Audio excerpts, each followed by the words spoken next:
Hello and welcome back to another Lord of the Rings live stream. Today, we are going to be playing the capstone, the final scenario in the Harad cycle, which is the crossing of Poros.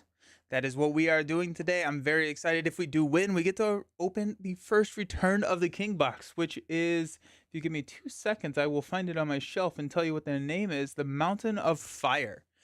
There it is. That is what we are doing. I hope everyone had just a great weekend. I had a pretty chill one. It's a good time.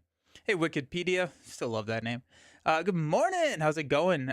Surprised you're not playing Champions today. Yes, I plan on doing Champions on Friday because we're getting Magneto. And so Magneto is coming out on Friday. So I think I will be able to have him by Friday morning. We're going to be doing unboxings and initial games on Friday. So I'm pretty excited about that. And then Lord of the Rings is usually on Fridays. So we just flip flopped those 2 days. Yeah, good stuff. Whew. Alrighty. We played a lot of Spirit Island this weekend. It was pretty good. I'll miss Friday at work. Oh no! I will post all the VODs on YouTube, and so hopefully maybe you can oops, sorry about that. You can catch them when they do get reposted. But welcome. I'm glad you're here. Sweet. Okay. So the finale, the end of the Harad cycle. I've been enjoying the Harad cycle so far. I think it's been very just kind of solid. It's not necessarily something that I can point to one thing and say that was awesome, but I do think that it has been something where I can just like really appreciate all the designs, and so I'm pretty happy with it. Let's talk about this quest, because this quest seems kind of interesting and different. Basically, we're going to be progressing to a random 2A, then a random 3A, and then a 4. And it's going to stress and give us different obstacles to overcome based on the random stage that we do progress to. Uh, the first one we just progress after the planning phase. So we just basically the first turn. And then we go to stage 2. My friend had some sweet tech yesterday. Rogue protection ally in the Spider Ham. Ooh, that's fun. That's really cool because you get to deal the damage to Spider Ham and then get a tune count. That's fun. That's fun. I enjoy the live chatting with another LCG player. Only live chat I try to tune into. Oh yeah, yeah. I enjoy live as well. I think it's just fun. Just a good time. And Rogue becomes a web warrior until the yeah, that's fun. That's really clever. I like that a lot. That's fun. That's really, really cool. Nice. That's fun. That's really cool. I like that a lot. Alrighty. So we're progressing to a random stage 2. And based on which one we go to, we set out 5 different encounter sets, and we're going to shuffle in different encounter sets based off the random one that we go to. So we can't even like necessarily deck tech against something or against specific encounter cards, because there's a chance we don't see them. There's a chance we see different ones. It's going to really kind of stress the deck. I think that this one can be a contender for, if you have a deck that you think can kind of go up against anything, play it against this scenario, because it is going to throw you up against a lot. This one is after a player plays an ally, we have to exhaust it or raise our threat by 1. And then this one is we have to exhaust the ally or deal 1 damage to the ally. And then once we place 10 progress, and the important thing to kind of think about here is that if we do not remove progress from the main quest, then the Black Serpent has to attack us. And so the Black Serpent at the end of the encounter phase, we're either going to remove the progress equal to the stage number from the main quest, or they're going to make an attack against the first player. In this situation, I am the first player, so I take that personally. Felipe, I just started into LCGs, bought Marvel Champions. Which one should I play next? Nice. Welcome to the game. I'm so excited that you're here. Do you like deck building or story? and there's Lord of the Rings is more like deck building focused. You're going to be playing a specific scenario, trying to solve the problem that the scenario presents. Whereas Arkham Horror, which is the other one that I would probably recommend, is more a campaign driven style game where you're going to be playing one investigator through like 6 to 8 games and then upgrading that specific deck as you play through the campaign. And so, based on if you like deck building, I would go to Lord of the Rings. Or if you like doing a lot of deck building and trying to solve a specific problem, Lord of the Rings. If you like the story aspect and you want to like live with a investigator and kind of update and get better and more of for kind of closer to D&D esque style game, that's going to be Arkham Horror. Welcome to the hobby. Wikipedia, I just beat Ultron with the new Justice Hulk I've been trying this weekend in true solo. Nice. Tweaked a few times, but I beat Rhino twice, Claw twice, and Ultron after a few times. That's awesome. That's really fun. What kind of Justice deck? How hard would you say it is for someone to start with Lord of the Rings LCG in 2024? I would say it's easier now than ever. Mainly because we have repackaged content, and that repackaged content is so much easier to purchase than it used to be. And so you have I have a buyer's guide on YouTube. At this point, that buyer's guide can probably be updated a little bit because we do have knowledge on what is and what is not being reprinted. But you get the revised core set that gives you everything you need. One of those. You have starter decks. So there's dwarves, Rohan, Gondor, and elves. You can buy those. And then the cycles, which used to be repackaged similar to Arkham, where you would buy a deluxe box and then adventure packs after, has updated to the new Ark and doing the same thing the Arkham Horror is being packaged in, where you get one investigator expansion and one campaign expansion. So it's only 2 products rather than like 7 products for the cycle. And so right now, it's really easy to get into Lord of the Rings. And so and they've announced everything that they are going to be repackaging. And so I think it's a pretty good time to get in. Copium Caleb is being moved back to Lord of the Rings for new content. I would be so very excited for that.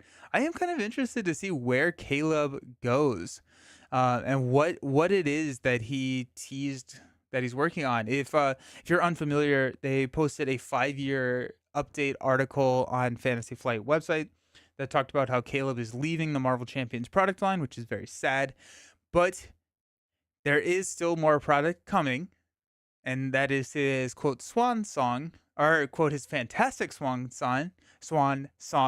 And what people have been saying on, I posted a video today kind of talking about it a little bit. What people have been saying is that the answer may be in the title, and then that may be Fantastic Four, which would be awesome. So I'm excited, but it does say that Caleb is moving to another part of FFG and working on another project. And so I don't know what that is, but I'm excited to find out, because I think that I don't know. I'm my mind goes to wild speculative places. Wikipedia, Bishop Ally and Retaliate Hulk are both. Oh, Bishop Ally is really fun against Ultron. Yeah, to take a bunch of drone hits. Fills a Bishop in a round and then wipes all the drone out with Retaliate from Hulk's hit. That's cool. Yeah, that's awesome. Thanks for the answer. I really like story-driven games. Maybe Arkham Horror. Yep, 100%. I would definitely say Arkham Horror. The one thing that I will say about Arkham Horror is that the core box does not give the full experience of Arkham Horror.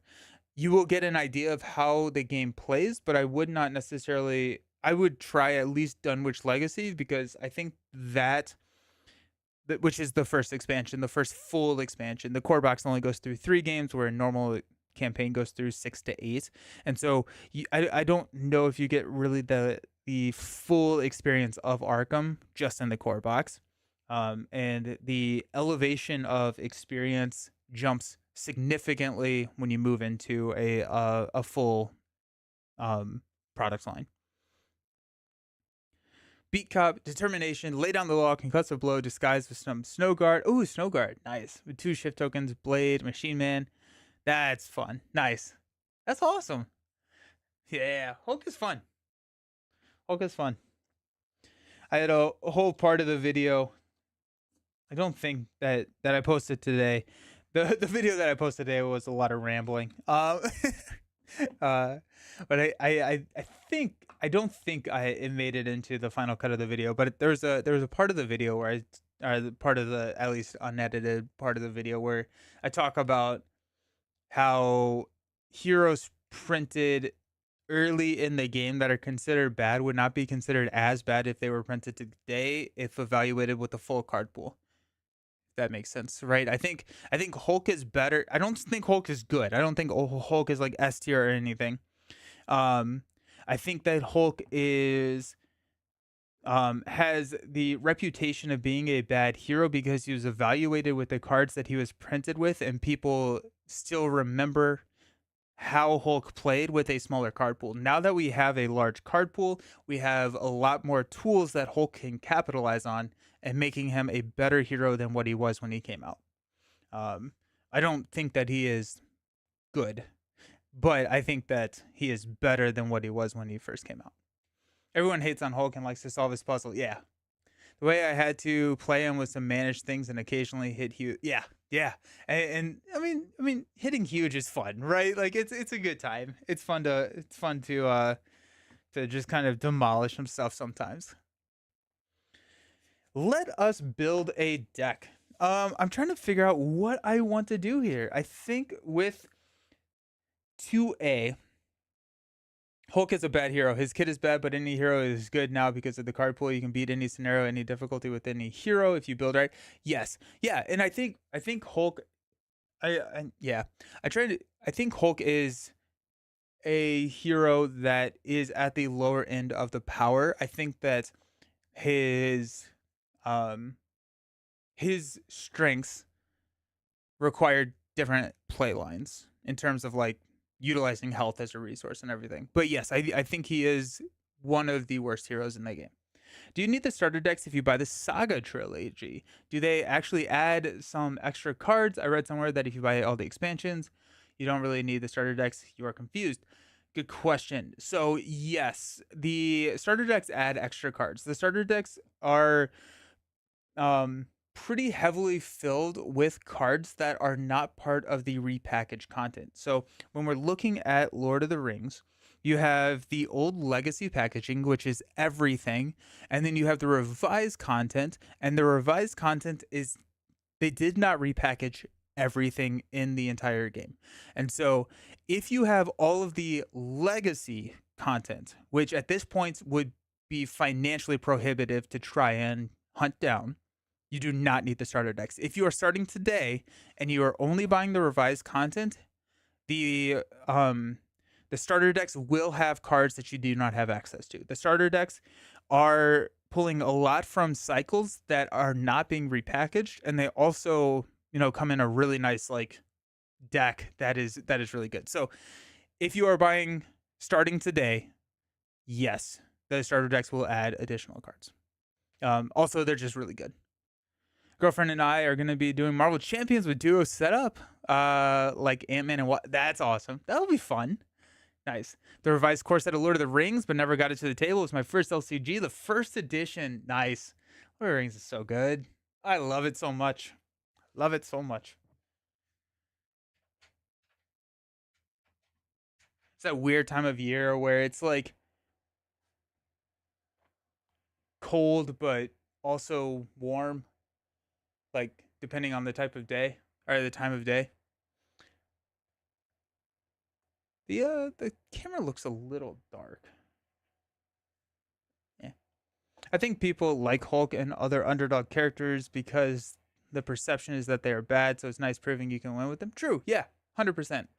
I also think that I just enjoy characters where the win isn't handed to me. Have you tried the Star Wars LCG? There, I don't know. There isn't. No, there is. There's a competitive Star Wars LCG that FFG put out. I have not tried it. I have not tried it. But I've heard really interesting things about it. What are we building? What are we doing today? We could do dwarves. Dwarves sound kind of fun. We haven't played dwarves in a hot second. We're playing through it in the two-handed revised playthrough. But I feel like dwarves could be kind of fun. We haven't really built a full dwarf archetype build out yet. We could go. Dwarves have kind of a slow build, but we can get there pretty easy. I kind of want to go dwarves. Lord of the Rings LCG never clicked with me until I understood the Legolas ranged ability. Oh, attacking across the table, basically. I was initially thinking Elrond, just because of Villia being able to put cards into play, getting around the play restriction. But dwarves also sound kind of fun.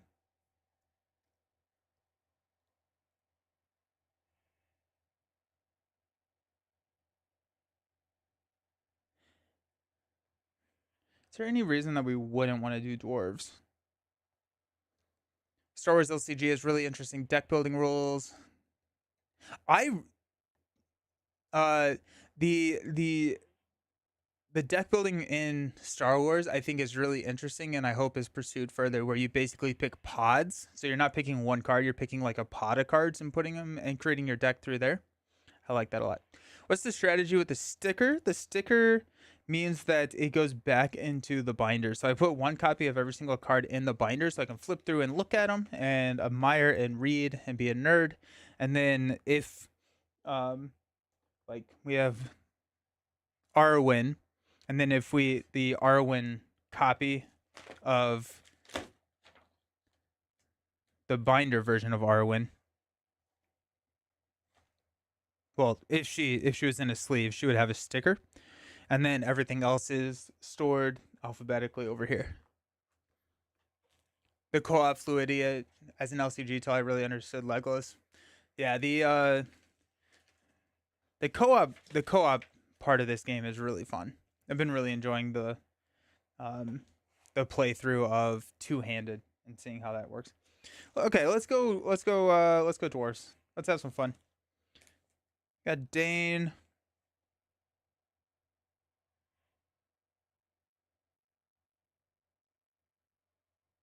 I don't know if I want to go with the exact same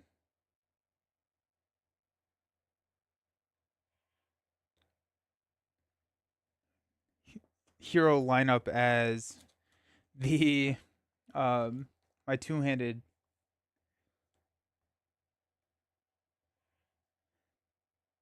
Dwalin is nice. Or not Dwalin. Nori. Nori is nice. See if we have orcs. Harad creature. There is an orc in there. Good morning, Jay. How's it going? Use some of Ant-Man's tiny upgrades. Nice.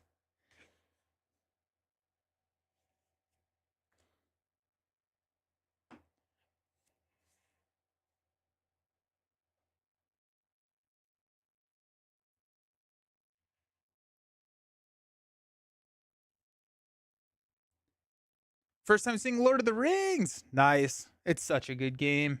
You're gonna love it.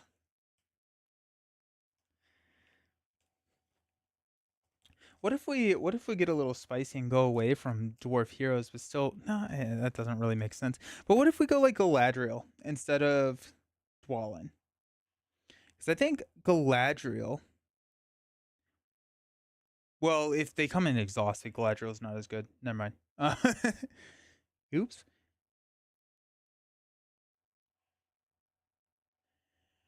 The nice thing about Dane is that he buffs all dwarf characters. So if you do lean into dwarfs, you do kind of really want to use that to your advantage. Let's just run the dwarves. Let's just run the dwarf package.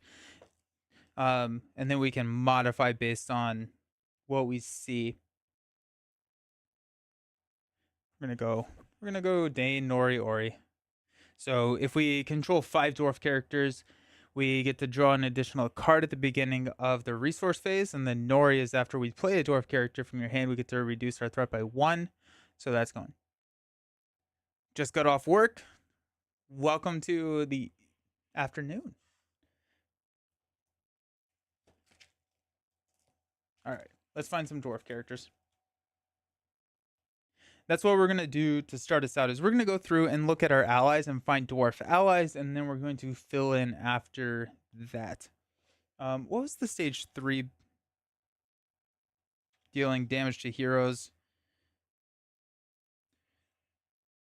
Okay, so it's not, stage 3 does not necessarily hinder allies too much, so that's nice. Ash's Red Rain Maiden Box is out of print, but I found it. Oh, that's unfortunate. They transitioned supply to Amazon. That's too bad. Ugh. But at least it's available. Alrighty, let's go ahead and grab some Longbeard Elders. So, who was asking? George. So Longbeard Elder just came out of here. And so what we're going to do is we're going to take a sticker and put it on here so that we know that this card goes back into the binder. Because I'm going to grab 3 of these.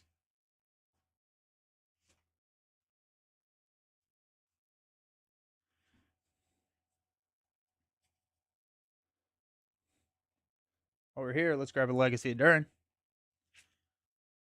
So after I catch up on Summoner Wars content, oh, I love Summoner Wars. Are we catching up on Ashes? Nice.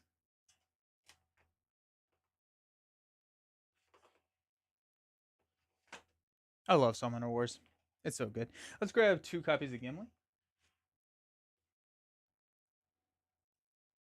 And we're going to grab Gandalf while we're here. Probably want to go Galadriel's Greeting and all of that good stuff, but we'll get there when we get there. Grab Gloin. Gloin is after, while you play him, if you control 5 or more dwarf heroes, then he gets to add a couple of resources to a hero's resource pool.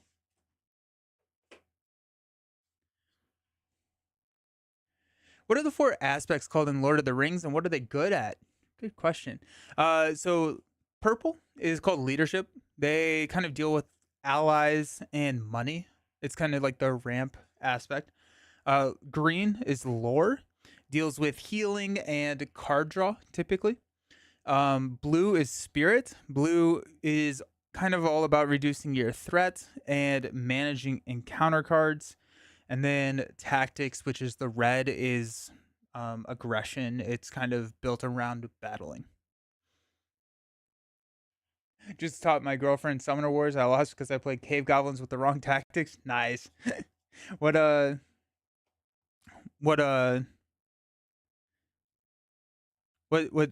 version of Summoner Wars are you playing?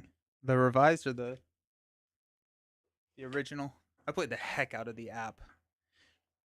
We got Brock Ironfist. Nope.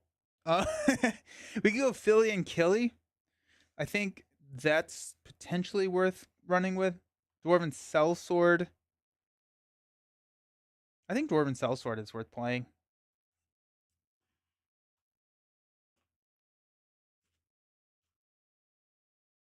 Dwarven Sellsword, at the end of the round, discard a Dwarven Sellsword unless the players spend 1 leadership resource. Resource. So let's go ahead and grab that. Dwarven Shield. Attached hero gets +1 defense after the hero takes damage from an enemy attack. Exhaust this to add a resource to the hero's resource pool. I don't know how frequently we're going to be defending. Dane will be the defender. Dane has that 3 defense, and so bumping it up to 4 could be nice, actually. Got a 4 attack, a 3 attack, a 4 attack, 5 attack. Ugh. 5 attack is less than ideal. I can see Lord of the Rings have better card backs than Marvel Champ. Oh yeah, I like those are the encounter card backs, and then the rings. I like the card backs here. Storm Goblins and Water Peeps coming tomorrow. Nice. Is this the Agmar cycle? This is the Sands of Harad cycle. So this is the end of the Sands of Harad. How many different games do I have? Oh, I don't know. 200, 250. Are you playing a campaign today or just deck building? We're gonna be deck building for a scenario. We're gonna be playing one. You're around 200. Nice, nice. Yeah, I think collecting and playing games are two different strategies, or two different hobbies. That's what I've learned.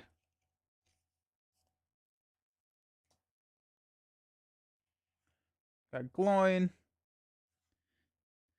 We could go the Philly Killy route. It's I don't know. Philly and Killy. I keep flipping back and forth on if I like them or not.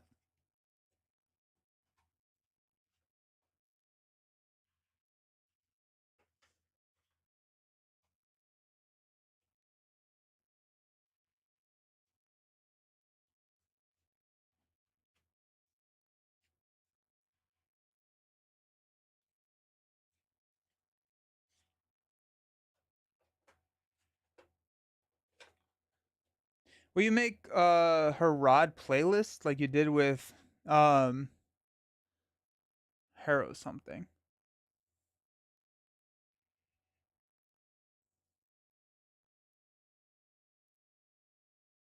I should do a shelfie video. Problem is my games are all over the place. Um how many do I actually play now? At this point, not a lot. I used to do a lot more board game focused content, where I would do just videos and a lot of podcasts and stuff on just a variety of different games. I would say that the rate of which my board game expansion is or my board game collection is expanding is way lower than it used to be. I mean, I of new games I probably have only bought like or acquired 5 this year, where I used to get 5 a month. Um you keep mine about 50, and then Cole usually give mine to my brother so I don't buy new games. Nice. Nice. You make a Harad playlist like you did with Harrow something. Can you help me understand that question? Uh, okay. So, any other dwarfs here? Snuck into the back, away from all the other dwarfs. Then we're gonna just look and make sure. I think we will run a very good tail. We'll run 3 of these. Very good tail is exhaust 2 allies. Then we get to put some allies into play. Well, with a very good tail, because we are discarding cards, that's a whole other part of the dwarf archetype. So we can go with the oh shoot, what's that card called? Hidden Cache. Do you like how I said we're gonna look through all of the allies and then we'll do other stuff? And here I am just completely ignoring that and, and going all over the place. That's how my mind works. That steals a Goodwill mint condition. Found this $80 game, Beyond the Sun, brand new for like 10. Nice. Beyond the Sun is on my shelf of shame. I have shelf of opportunity. Sorry, I have not played Beyond the Sun. I've heard it's really good. That was on my one of my lists one weekend to go out and do. I think the last board game I purchased was Great Western Trail. I like Great Western Trail a lot. The original version of Great Western Trail or one of the new crazy versions. What's up, David? Glad I was able to catch one of your live games. Happy you're here. How's everything going? Did you have a good weekend? How's your knee? Okay. Last Hidden Cache. And then we got our miners, which are cards that are similar to White Fox in Marvel Champions, where when you discard it from the top of your deck, you get to put it into play.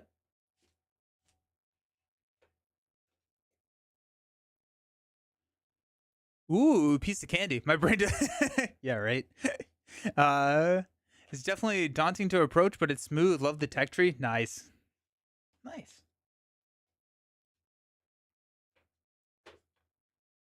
Need good. 6 more weeks, then back to the workforce. Nice. Hopefully, it's a swift and speedy recovery. Grab some allies there. Ooh, piece of candy. Ooh, piece of candy. Okay. So we grabbed a very good tail. That's going to help us get a lot of our dwarf ally friends onto the table pretty quickly. I think we'll probably want to grab Steward of Gondor. I pulled out the core set cards from the deck over here. Let's grab Sneak Attack. Unexpected Courage is big. We'll go ahead and grab Test of Will. Hasty Stroke. Galadriel's Greeting. Steward of Gondor. There it is.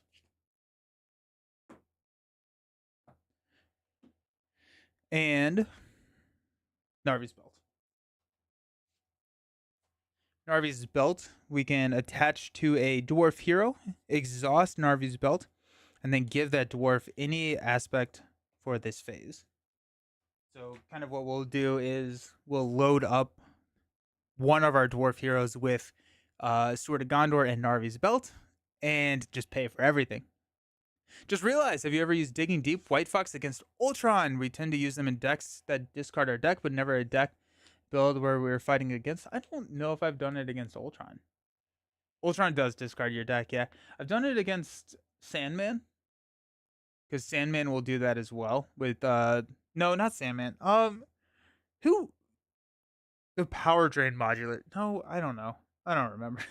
I've done it against someone who discards your deck. I don't remember who that is off the top of my head. Funny enough. That's Sneak Attack.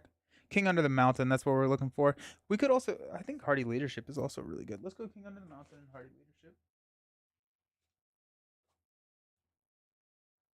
King Under the Mountain is a card where you can exhaust it, discard the top two, or I guess look at the top two cards of your deck, discard one and put one of them into your hand. So you can discard one of these cards that can go into play. Hey, welcome. Dwarf Cycle you play, you make a playlist of those quests.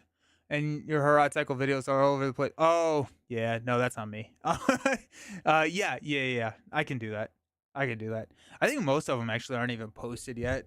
I don't know what's going on there with me.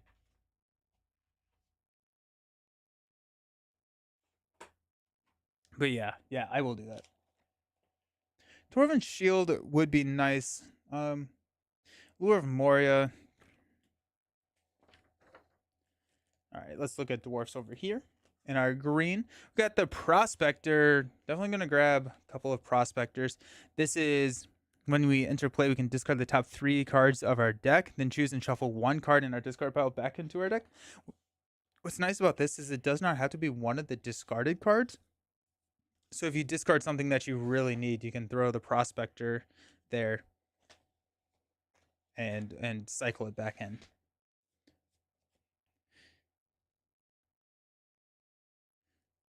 Okay.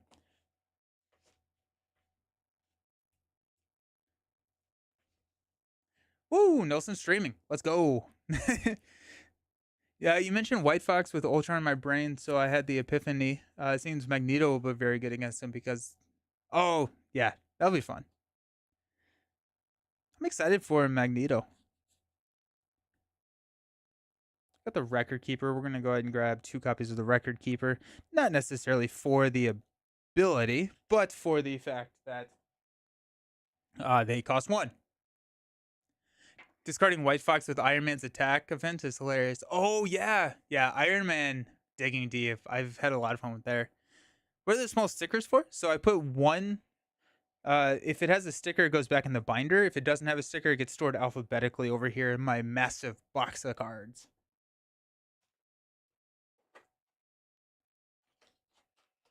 Which old hero new tricks are you planning after Magneto? Definitely a Thor. We're getting a lot of really cool cards that deal with minions, and so Thor, I think Valkyrie could be kind of fun. there's a lot of like aspect cards that I think will be a lot of fun. Take that, Cyclops. I don't remember what take that does. Um if the what is the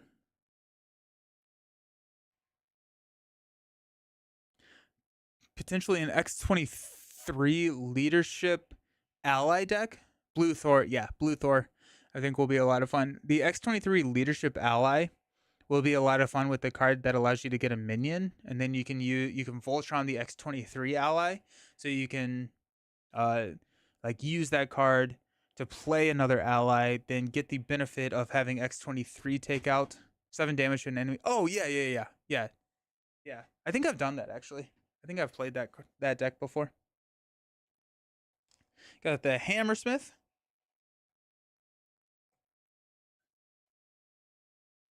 All this entire deck starts with E. That's what I'm learning. The 2-cost dwarf unit that when it enters play, get to return the topmost attachment in any player's discard pile to their hand.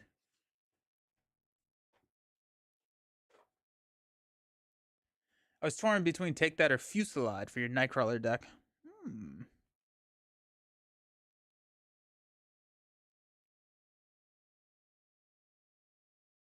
Take that on Rogue. That's fun. Take that on Rogue is really good. Yeah. That's awesome. Miner the Iron Hilt. Do we have any condition attachments?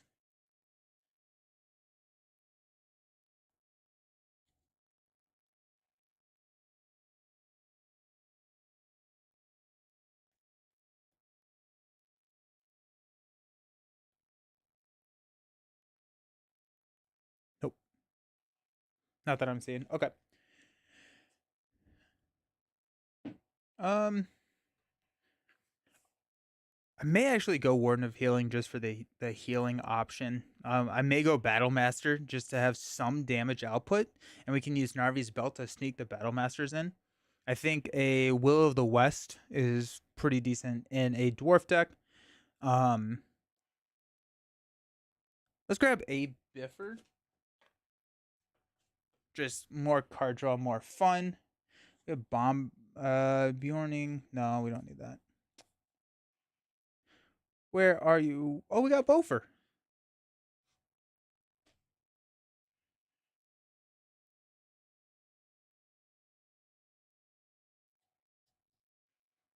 Choose another player.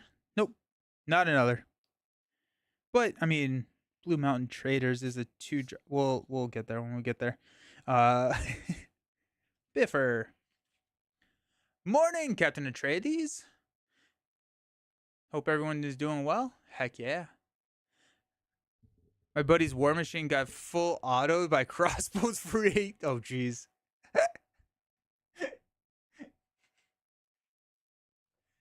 Oh, good times. Good times. Oh my gosh.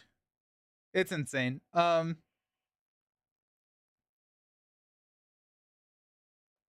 Just looking for dwarves. Where are my dwarves?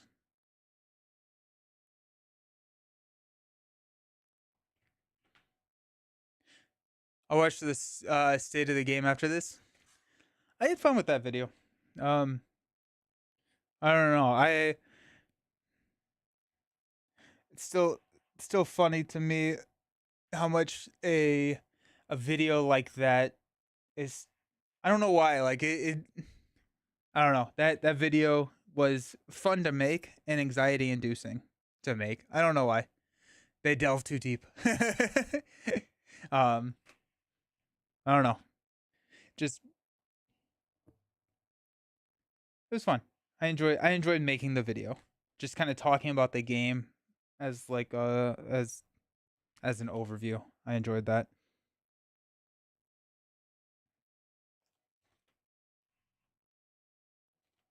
Where are my dwarf stuff? There will always be negative people. Nice to see positive vibes. I like positivity. Positivity is more fun than negativity. That's what I believe. It's fun to be around positive people. It's fun to be a positive person. We got the Miner. The Miner is pretty interesting. I think we will go with some Miners because if we're going to lean into the discarding cards, we might as well do it. Grab 2 copies of the Miner. We got Bofer. We got Killy. I did not grab Philly, so we're good there. Dwalin. While you control these 5 dwarf characters, lower the cost to play Dwalin by 2. I think that's worth it. And we got a 2-cost Blue Mountain Trader. Choose another player. Don't really want to do that. Let's grab a Dwalin. We'll grab 2 because once we get him, Dwalin's also a pretty decent, a very good tail target to exhaust because he's 3 cost.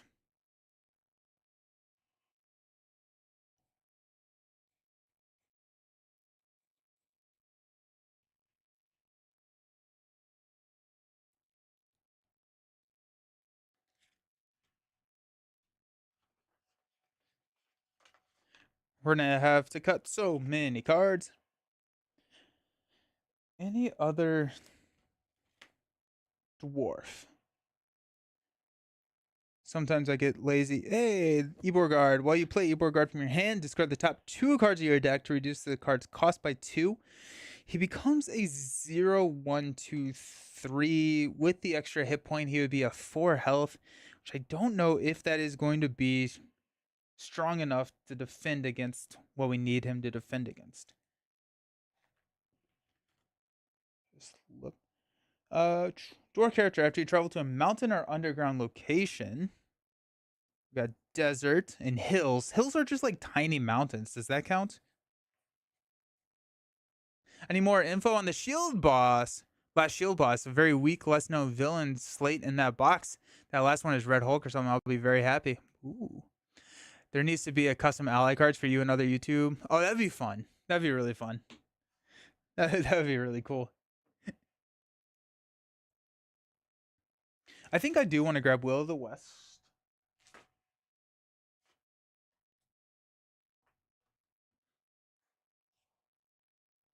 Probably 2 of them.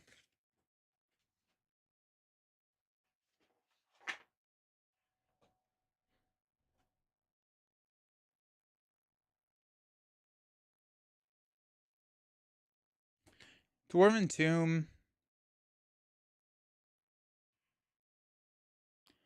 If your card is discarded from the top of your deck, exhaust dwarf type to place that card on the bottom of your deck. Let's grab 2 dwarf pipes.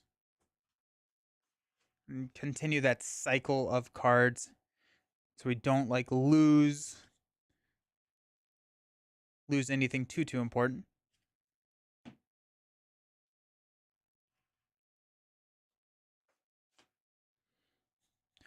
There's my dwarf pipes.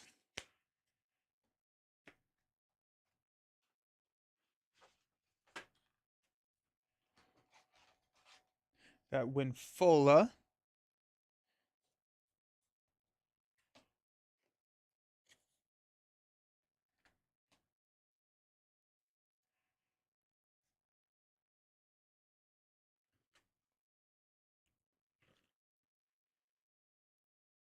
All right, let's see how many cards. I think we're probably at 70. 2, 4, 6, 8, 10. 2, 4, 6, 8, 10. 2, 4, 6, 8, 10. 2, 4, 6, 8, 10. There's 40. 3, 5, 7, 10. There's 52, 4, 6, 8, 9. Only at 59 actually, so that's not too bad at all. Nice. I'm wondering if we do want to grab the Battle Master though.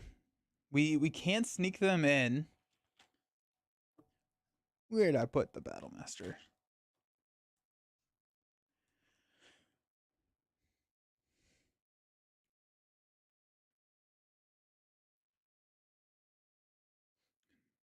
Three cost, gets +1 attack for each other dwarf ally. He can get up to 5 attack. You could be a 3-cost basic ally that reads, when Nelson enters play, discard him, search your entire collection for an ally from any aspect and put it into play. That'd be fun. That'd be awesome. And confuse the enemy, because I do like confusing the enemy.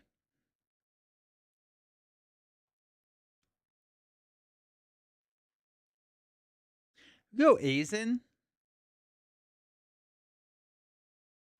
After Shovelbeard participates in an attack that destroys an enemy, spend a tactics resource to deal 2 damage to another enemy. Oh, we don't have any tactics resources. Never mind. That doesn't really work. We do have Magic Ring, which is a neutral attachment.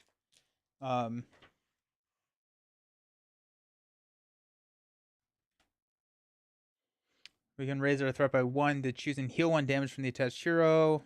Add 1 resource to the resources pool.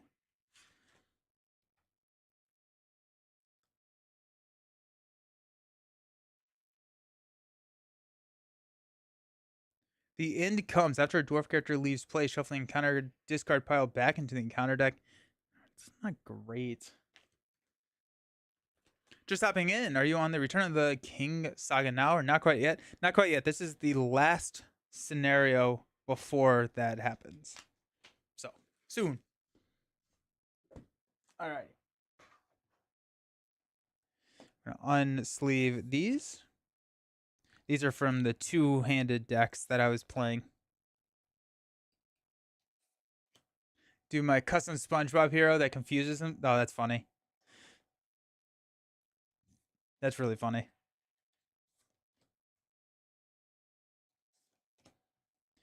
We got 9 cards to cut. What are the 9 cards we're cutting? This is I think community ranked it an 8 out of 10. So it's not impossible. But it's not easy. We're bringing a pretty solid deck to it. Running dwarfs. We'll see how it works. But yeah, it's not going to be an easy quest.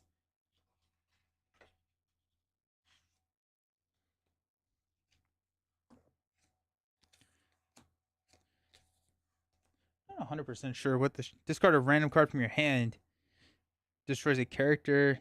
Oh yeah, okay, fine. We'll definitely bring Hasty Stroke. Gladrium's Greeting may not be needed as much because we have Nori, who's going to be reducing our threats, but it's always really nice to just get a huge hit of 6 threat reduction there. Steward of Gondor probably definitely needs to be in here if we want to flood. Sneak Attack Gandalf is just so freaking good. Unexpected Courage is so good with Dane. It's going to give us an additional couple of quest points, as well as ready him if we can, if he does get exhausted for some reason. Don't need that Hasty Stroke. They came from different decks. All right. So 8 cards to cut.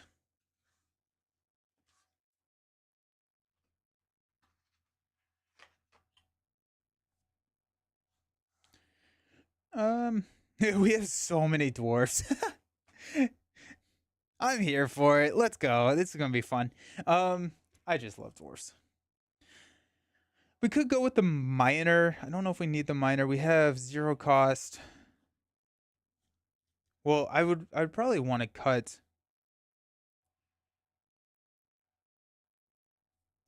Dwalin.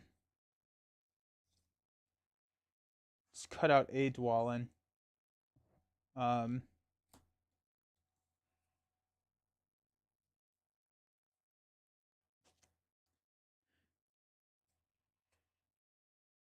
What if we go 1 Will of the West instead of 2? Do we have ways? Well, we don't really have a great easy way to get it, like no Dwarven Tomb. And so, I think we're gonna go 1 less Gloin.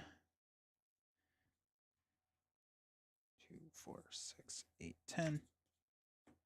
2, 4, 6, 8, 10. We also could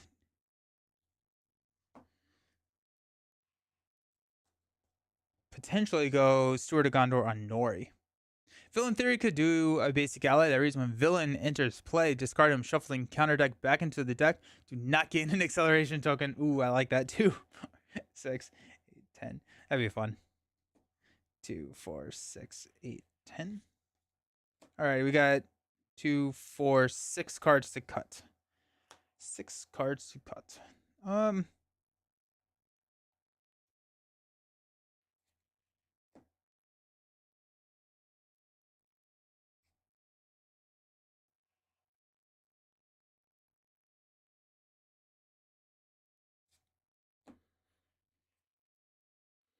Cut out a Longbeard Elder.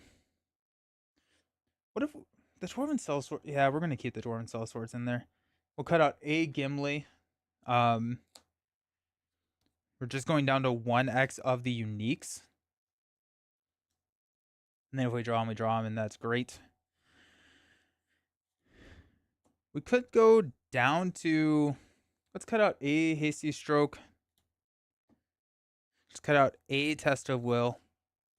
Go to 2 of each one of those, just increasing the density of our allies in the deck.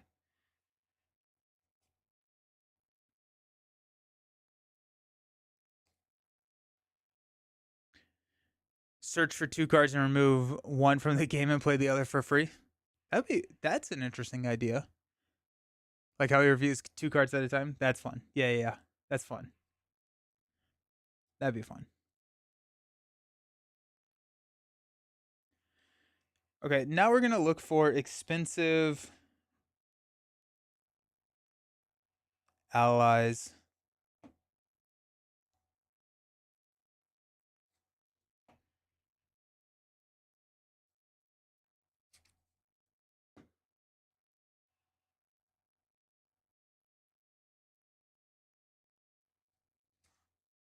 Just need 2 slots, my friends. Go the Hammersmith, actually. We don't have... There are... We'll leave 1 Hammersmith in here.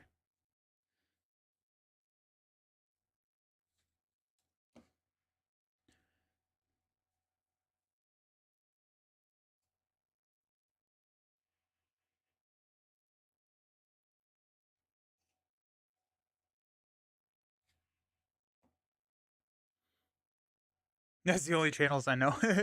When Nick Fury comes out, I may swap Samuel L. Jackson alternate art. Nice.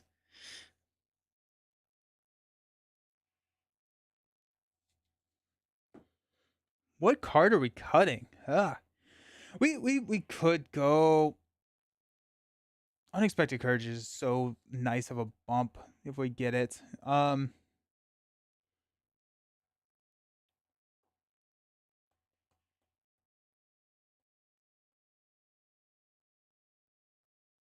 I had F bomb solid text. Nice.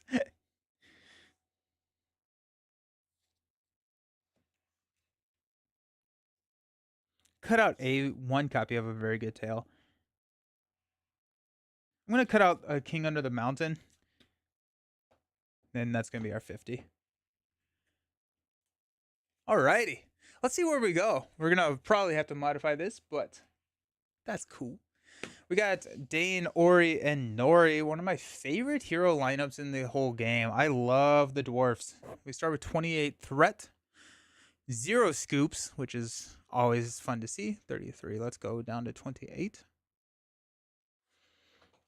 So Dane, while Dane is ready, dwarf characters get +1 attack and +1 willpower. Ori, while you control at least 5 dwarf characters, you can draw an additional card at the beginning of the resource phase. And Nori, after you play a dwarf character from your hand, reduce your threat by 1. So we will see if we need the Galadriel Greetings. We may swap those out for other solutions to problems that we will encounter. But we'll see that, and that's one of the things I like about the game is you build a deck, you play it, you lose, and you figure it out. Dwarves are very fun, right? They're so awesome.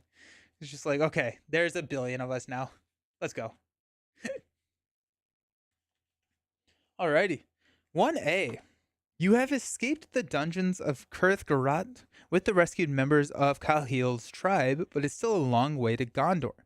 Set Poros garrison and each of the following encounter sets aside. Did that. First player adds the Black Serpent to the staging area and shuffles encounter deck. Every other player reveals an encounter card. So we got the Black Serpent. This is a 0, engages on 50, 0, 2, 1, 8. cannot leave the staging area or take damage. X is the stage number of the main quest, and they get plus X, where X is equal to the stage number of the quest to all of their stats. And so starting out, they're going to be a 2, 4, 3. At the end of the encounter phase, either remove X progress from the main quest, or the Black Serpent is going to make an attack against the first player. After Magneto, you'll try and get an Arkham or Lord of the Rings again. Champions is just so second. Champions is great. Yeah.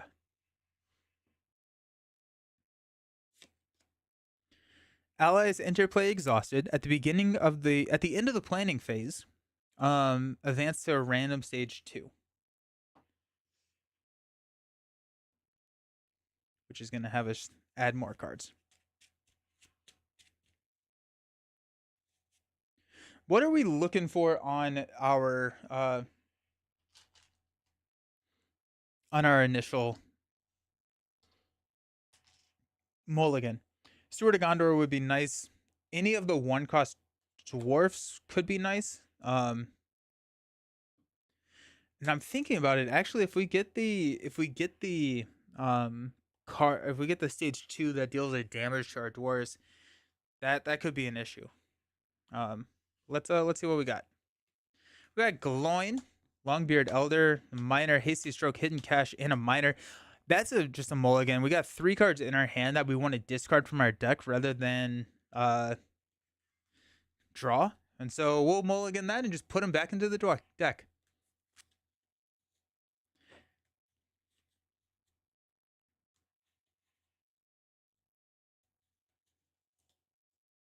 The nice thing is that we start pretty heavily, or pretty heavy on our questing, right? Because just with Ori and Nori, we're questing for 6.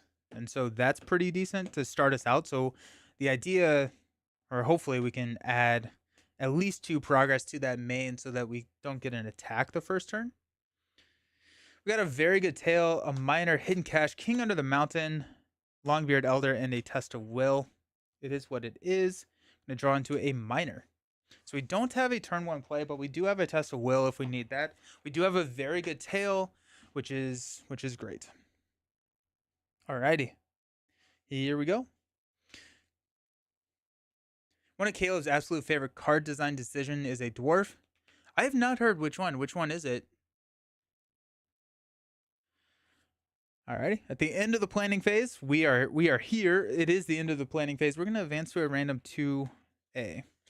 So we got even, odd, Bomber, where he counts as 2. Are you talking? Is that the hero Bomber? Is that even? So it's the Desert Path.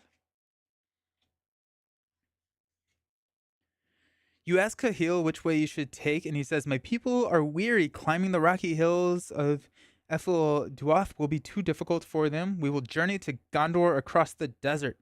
Shuffle the desert sands." And I did bring this so that I would know. So desert sands is that guy. The one that looks like a desert and sands. Nice. That's fun. Yeah, that's a really fun hero. Because dwarves want to have bodies on the field, and then the hero counts as 2, which is just really cool. That's fun. That's fun trivia. Discard the other stage 2. After a player plays an ally, he must either exhaust that ally. Oh, we can exhaust the ally. Okay, so we don't have to deal the damage to it, or deal 1 damage to it. Sweet. Okay. Cool. That's better. We're showing 2 in the staging area. Let's go ahead and quest for 6. We're going to flip into Towering Dunes. Oh no, we're going to get attacked. While it's in the staging area, progress cannot be placed on locations in the staging area not named Towering Dunes. After it becomes the active location, reveal the top card in counter deck. Yikes. Alrighty, so we only place 1, which means that the Black Serpent is going to attack. We're going to block with Dane. He's attacking for 4. We're defending for 3. If it destroys the character, we are good. So we take 1 damage. I may actually want to travel there. Not yet. Let's stand up. Increase our threat to 29. We're going to draw into... I draw into these hidden caches so frequently. All right.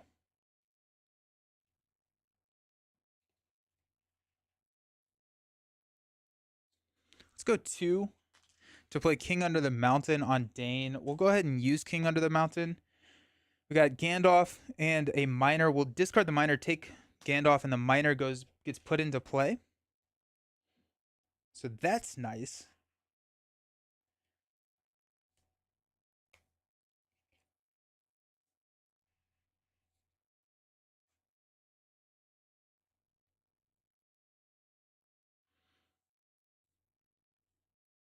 Getting so unlucky with the mining cards, right? I thought Mondays were usually for Marvel Champions. Magneto on Friday. Yep, exactly. Yeah, so usually Fridays are Lord of the Rings, but we swapped them because we're getting Magneto on Friday. It's evident, though, a lot of this game, how much reverence the design team had for Tolkien lore. 100,000%. Yes. Yes. 100%. Yes.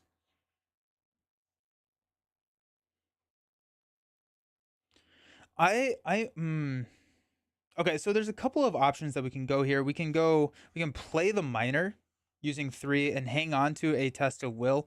We could play this Miner here and not do a Test of Will. We could play the Miner and then go a Very Good Tale if we wanted to and get some more allies out there.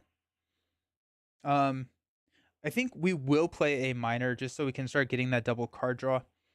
And let's go ahead and do that. Let's spend 3 and just play the Miner from our hand. That will reduce our threat by 1 using Nori's ability, but now we've fulfilled 5 dwarf characters. I think at this point I would rather quest with them to try and build up a presence here. And then we Very Good Tale with 2/3 cost, which is pretty solid. Magneto is coming on Friday. Yes. Yeah. Yeah. Very exciting. So we are showing 5. Let's go 2, 4, 7, 10.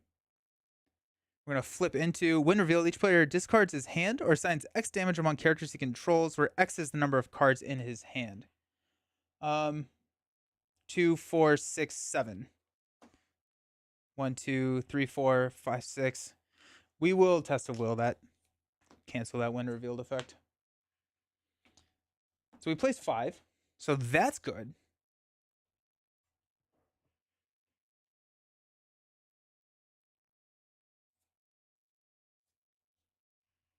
We will go ahead and remove 2 so that the Black Serpent does not attack. We will travel here and reveal the Southron Outrider. After it engages, you either place a random enemy from the set-aside Harad set into the encounter discard pile, or it gets +3 attack this round. Okay.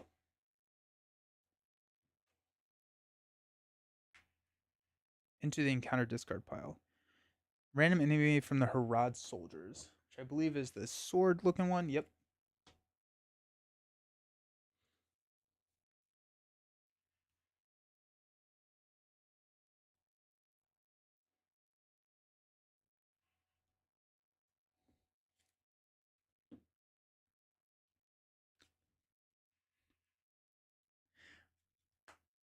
All right. So we'll shuffle this up and then just draw the top card of the deck because this is engaging us.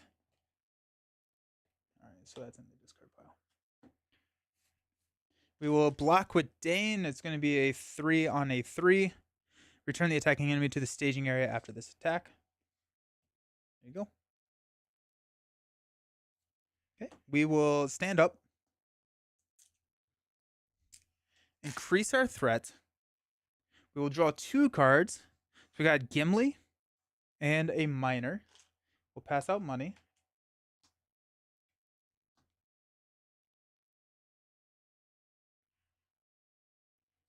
I think we're going to try and play a Very Good Tale here. Let's go Very Good Tale. We're going to exhaust these 2. Discard the top 5 cards. 2, 4, 5. Put up to 2 allies discarded this effect into play. Under your control, the total cost of the allies cannot exceed the total cost of allies exhausted to pay for this effect. So we got a Very Good Tale. We got the Prospector, Hidden Cache, which is great. and a Dwalin. Alrighty, so we will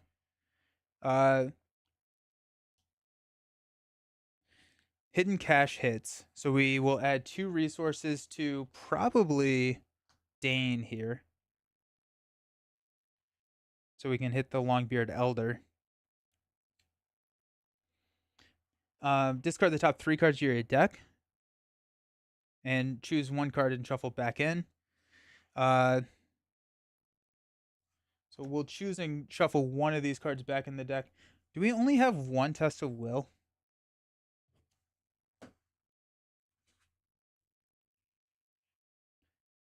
$18 days or more? No! Okay, there's another Test of Will in there.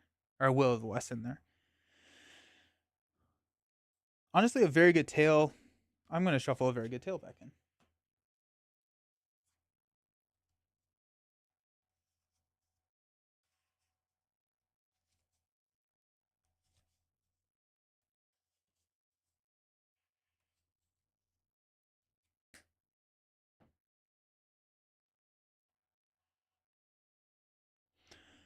We could play the Elder now, or we could wait 1 turn to play Gimli. Gimli seems pretty fun to play. We honestly could play... let's go King Under the Mountain real quick. See if we can get Longbeard Elder or a Gandalf. We'll take the Gandalf. We could play Gandalf and snipe here. It's not a horrible idea. The other option would be to play a Gandalf. We're depleting our entire resource pool if we do that to lower a threat. I don't know if we need to do that. I really want to get Gimli onto the table. Because, yeah, let's hang off 1 round and get Gimli onto the table. Alright. We are showing 4. We do have 2 progress to remove, so the Black Serpent is not going to attack. So we're going to quest for 6, 10. Flip into the Prowler. Either place a random enemy from the set aside Mordor Orcs into the encounter discard pile, or it makes an immediate attack against the first player. At 4 attack, we will shuffle 1.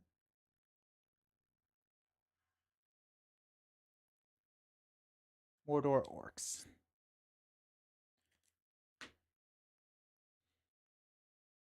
Which is this encounter set.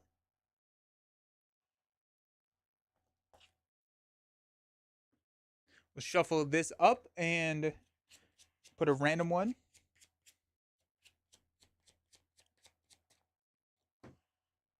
Oh no, it's the Chieftain. That's not good. Alrighty, so we quested for 10. We are showing 7. So we'll place only 3 here. Sad. Ow. Okay. We will remove 2. We'll engage here. We will defend with Dane. Makes an additional attack against after this. So we will take an attack of 3. Discard a random card from your hand. We'll place the 3 on Nori, but that's not looking too good for us.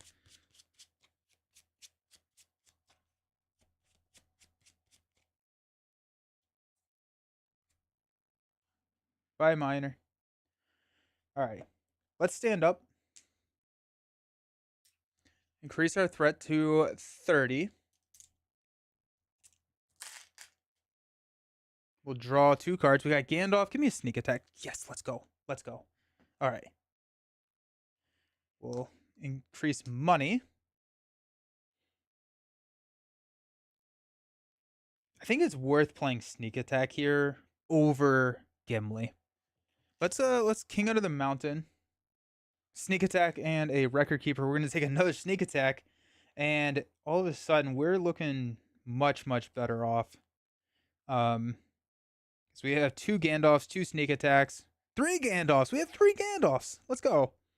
And we have all of our miners on call now too. So we will sneak attack Gandalf probably in this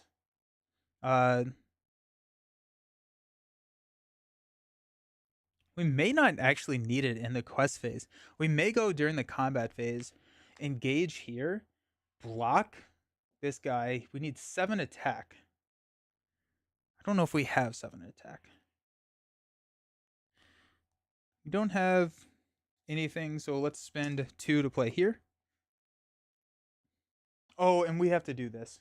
We're gonna have delta damage here, and the miner will come in exhausted. I forgot about that. These were put into play, so it does not affect that. So, oops. So sneak attack gets around the played allies. Okay, so we have 2 to remove from here. We're gonna sneak attack. We're gonna sneak attack this round.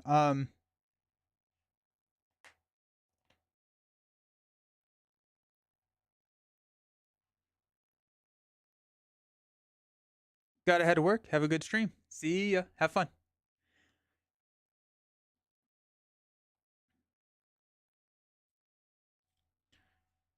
I don't need the cards. I was like, I want to play the hidden cache. I was like, I don't need the hidden cache. Alrighty. Alrighty. Sweet. We are going to go into the quest phase. We're currently showing 5. Let's quest for 6.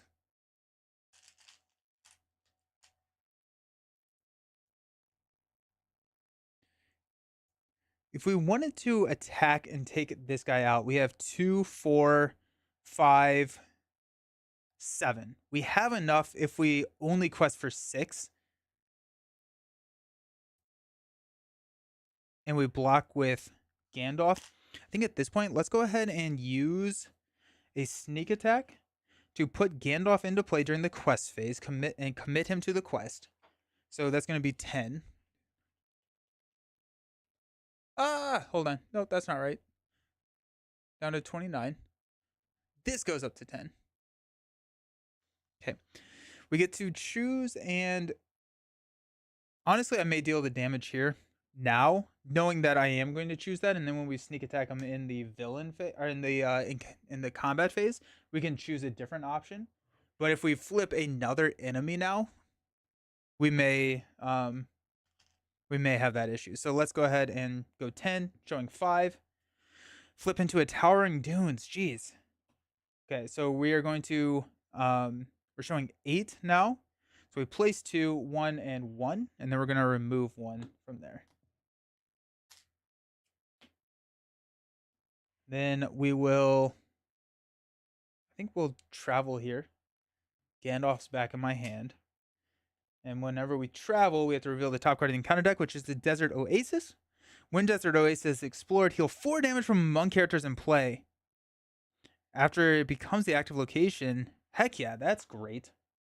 All right, we're going to engage the Prowler.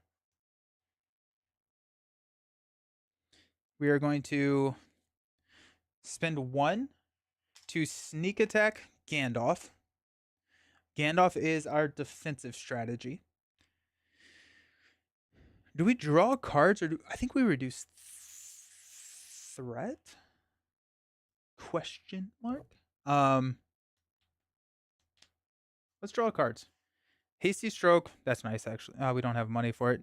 Hammersmith and Unexpected Courage. Alrighty. We will block 4 on 4. Exhaust the character you control. No, we're not going to be able to take him out. Dang it. We could hit. No, we can't hasty stroke it. Boo. All right. We'll go 2, 4, 6 to deal 4 damage to him. Oh, that's horrible. All right. Increase our threat. Stand up. Gandalf pops back to our hand. Now I'm just really scared of the cards that deal with how many cards I have in my hand. But here we are. We got 2 cards. We got Steward of Gondor. That's what we're looking for. And another Steward of Gondor. Let's pass out some money.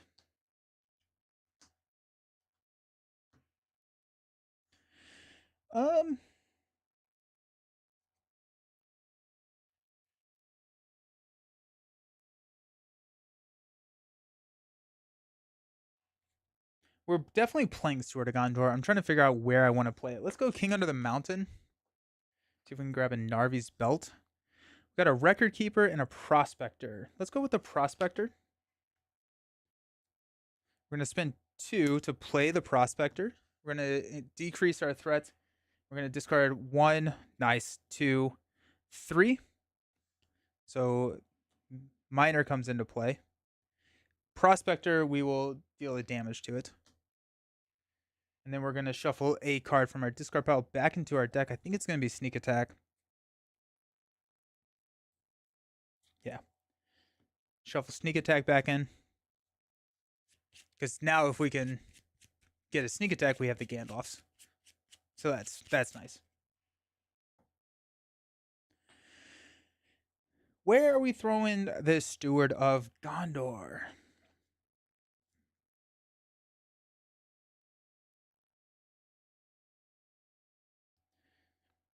We could throw it on Dane.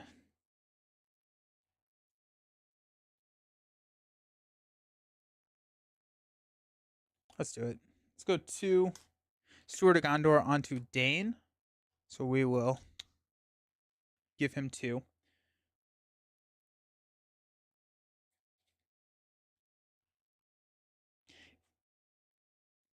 If we hang on to the money now, we can play Gimli next turn. I think we do want to just play Gimli next turn at this point. We have a Hasty Stroke that we can hang on to. Okay. I'm so mad about that. I'm so mad about that. So dumb.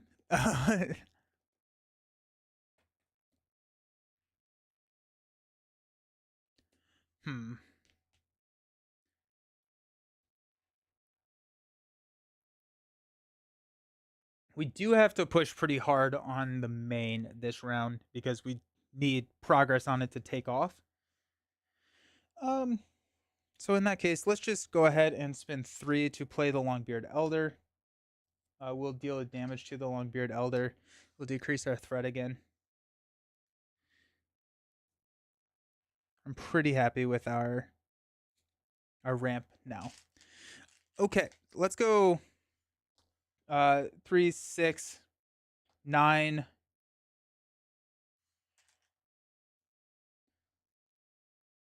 11. Did not play the miner this round. Forgot to unexhausted. 13. We are showing 4, 8. So if we flip into a 3, we are good at this point. We need a defender, which we can defend here if we wanted to. Or we can, actually we'll probably defend with Dwalin. And then we just need to attack with 2 of these miners. So let's go 1, 2 here. We have a defender. We have enough to take him out. We're going to flip into an X. X is the highest number of characters controlled by a single player. Oh, gosh. Well, that's not good. Alrighty. Well, that probably just loses I did not even realize that was a card. So that's 3, 4, 5, 6, 7, 8, 9, 10, 11 threats here. Requested for 15. We are well, yeah, we. Holy cow! I did not know that was in there. Oh, that's not good. Huh.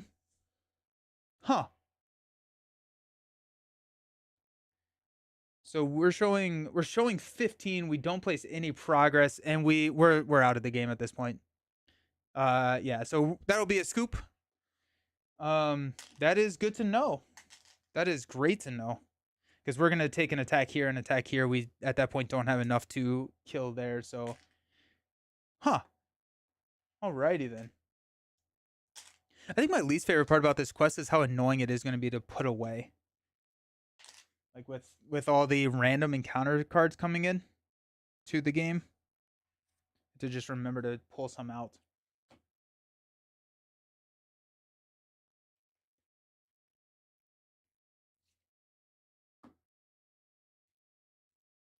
Okay, there's that. How many of those are there? 2, 3. There's 3 of those in there? Holy cow. Okay, the dwarfs just may not work at all. Huh. Hmm. Alrighty, I'm gonna head to the I'm gonna go be right back. I will see y'all pretty soon. I'm gonna run and get a refill, and then we're gonna come back and tackle this problem. See y'all soon.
Alrighty, so that was fun. Um, we dwarves, we hate sand. Yes, 100,000%. They apparently do hate the sand. I that card's pretty brutal. That card is not great. Oh yeah, we have to take out desert sands. So with that knowledge in our toolkit, I think we're switching up deck building pretty significantly. Um, since I haven't played dwarves in a long time, but then built a dwarf mine with Gandalf a few days ago. Oh, that's cool. Yeah, because swapping the cards to mine the right things, that's cool. I like that a lot. That's fun. Alrighty. Cool. What did I miss? There's a card in the deck there's 3 cards in this deck that pretty much directly counter the dwarf strategy. There's a card that is um plus X, where X is the number of characters you control. So that being said, let's just try like big heroes and see if we can do something closer to like a big hero build. Voltron, potentially like an Aragorn Voltron deck. Um, Thank you for the follow, Sensei. Yeah, that's interesting. That's fun. Cool. What does that look like? We need a answer to the attacks. And so let's think about a defensive option first. It could be, I mean, Gandalf is good.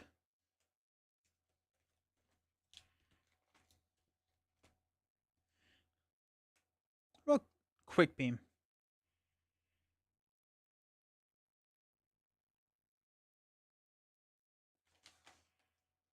Baragon is always the easy, or like the go to thought. What if we go like Denethor for our defense? Because I think Denethor has the 3 defense. He only has 3 health though, so that can be a little bit harder. Um, the stickers go back into the binder. So if a card has a sticker on it, it means that it goes back into the binder, and then every card that doesn't have a sticker, I have a box over here where I sort everything alphabetically.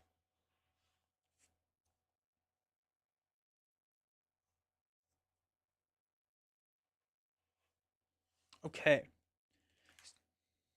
Yeah.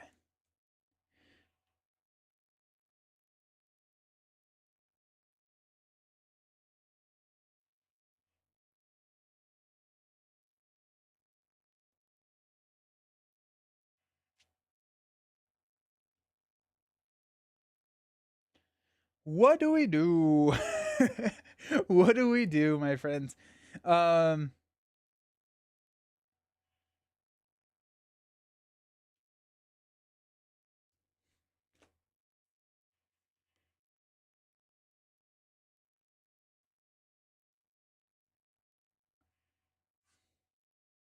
are those Dragon Shield binder pages? No, these are. I think they're just Ultra Pro. Um, Since you're on YouTube, if you go to the video description, there's a link with my accessories. There's a link to these pages in that Google Doc. I don't. I think they're Ultra Pro, but I don't quite remember if that is actually the case. Okay. Yeah.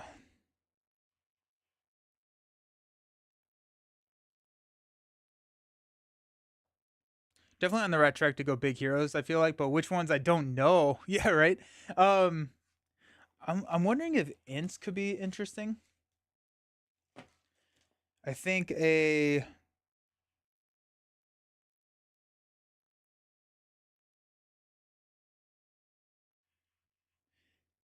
what if we go like Glorfindel, Arwen, and Aragorn?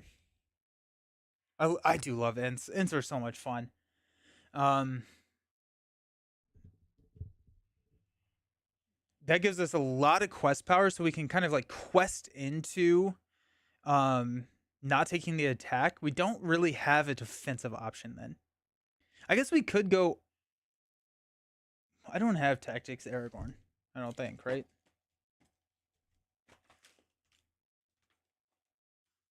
Hey, look at that, I do. Um After Aragorn participates in an attack that destroys an enemy, choose an enemy not engaged with you and engage that enemy. That sounds not great.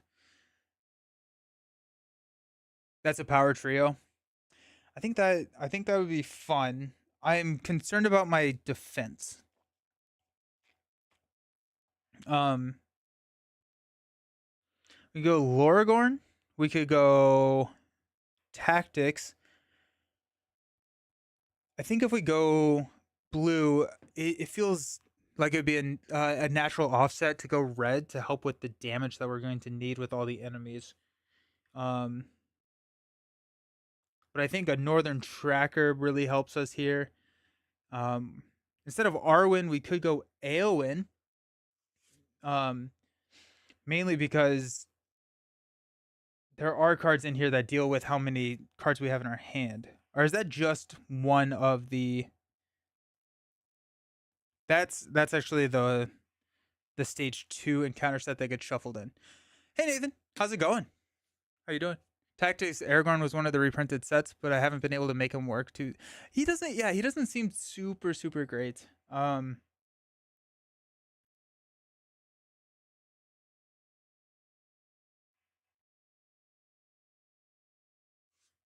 If we go leadership also just feels good. We could go leadership Aragorn. I mean, leadership Aragorn's really decent.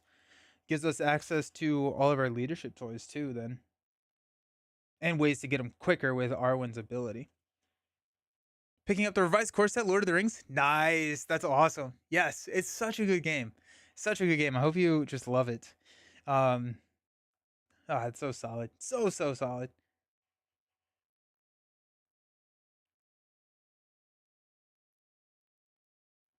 Well, Eladon and Elo here.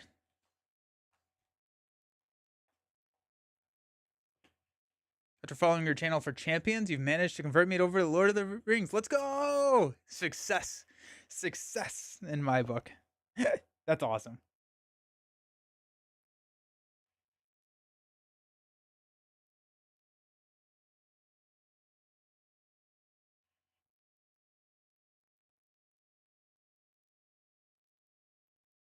I'm kind of thinking leadership Aragorn, Glorfindel.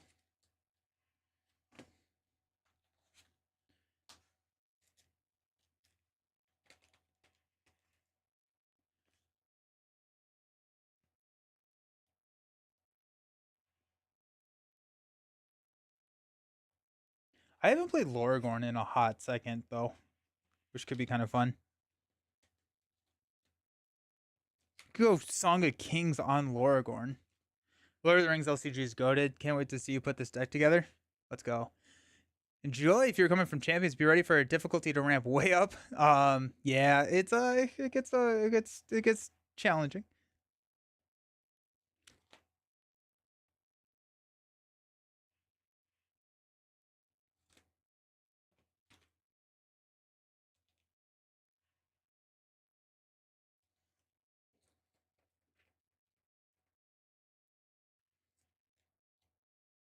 I may go.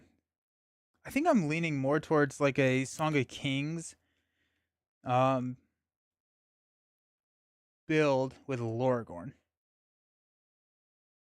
and then add in card draw. I got the Clebrian Stone. I think we want access to leadership, but I don't know if we want to do that through a leadership hero. I think I would rather do that through Loragorn. So Loragorn, Glorfindel, and I'm thinking Arwen. Arwen actually does solve. If we go Arwen, we're running Elven Light, and then that solves the card draw. We can just draw a ton of cards and hopefully not draw into the one that's going to punish us for having a ton of cards in our hand. uh, the other option would be like Eowyn, but I feel like Arwen gives us a little bit more flexibility than Eowyn does.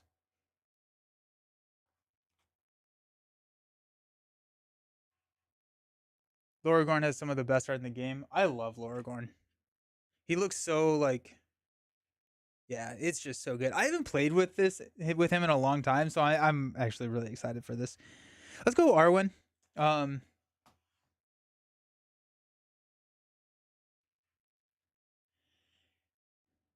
the other option would be to go like Baragon.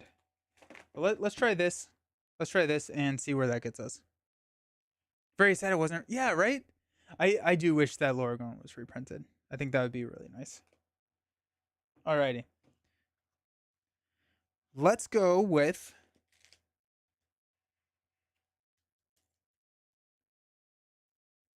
Let's look at lore cards.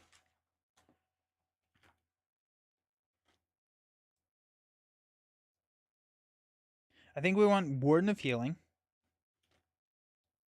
We're probably gonna just grab a couple of those. They do.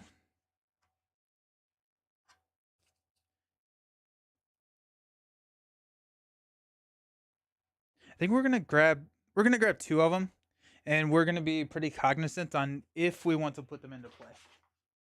And I think that's what this kind of boils down to: is do we want to put cards into play or not? And like if we can play a card, does not mean that we should play the card. Favorite hero? In here, ooh,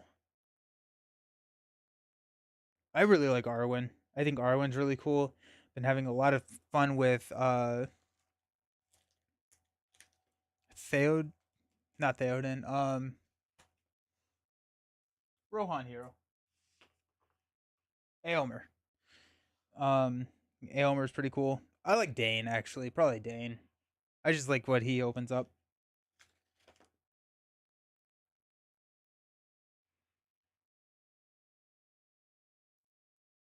We got Master of the Forge. Let's grab Light of Valinor. Grab two of those. Good picks. What about you?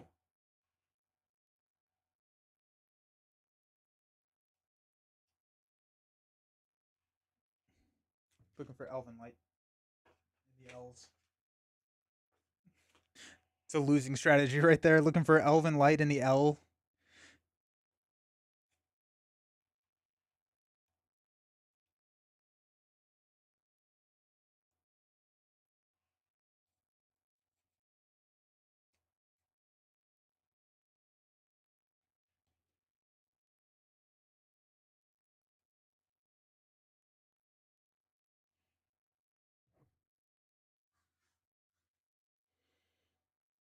There we go.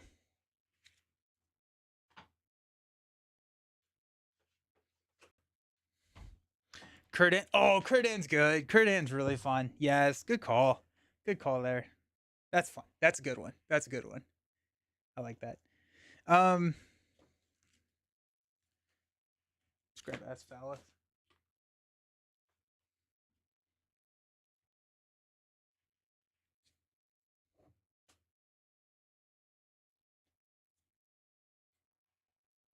Asphalith. There we go. We'll grab two of those.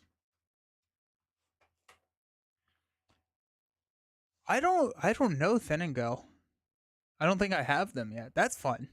I always like that there's more cards that I haven't seen yet. That'll be a lot of fun. Grab Song of Kings. We should actually. I think the Song of Kings doesn't go on Aragorn. I think it goes on not Aragorn. Uh,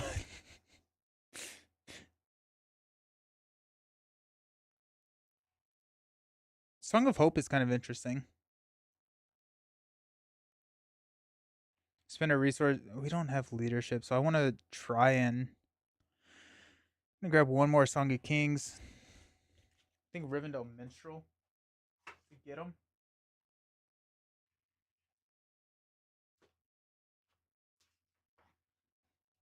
Oh, ALEP. Nice. Nice. That's fun. I've heard really good stuff about the ALEP stuff. Okay.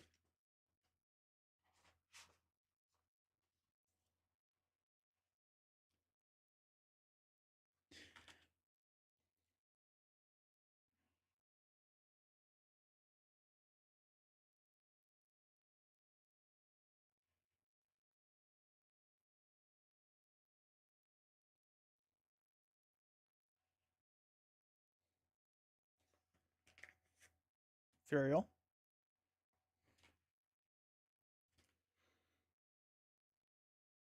Okay, I think what we're gonna do.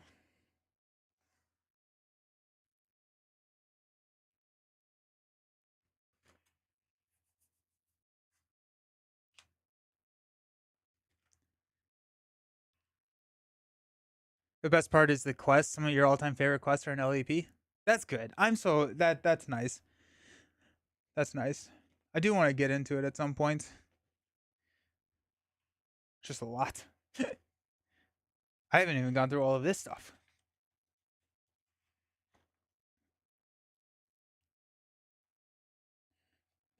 grab Will of the West, Galadriel's Greeting, Hasty Stroke, Steward of Gondor,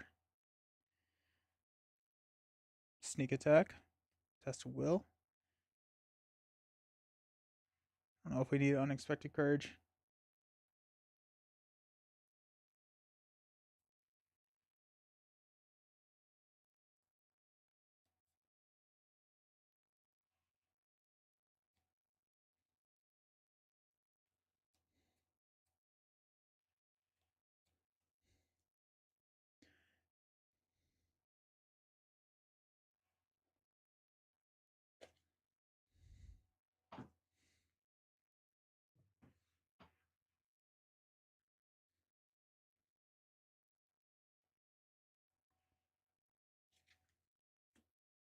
Okay, let's see where that puts us at card wise.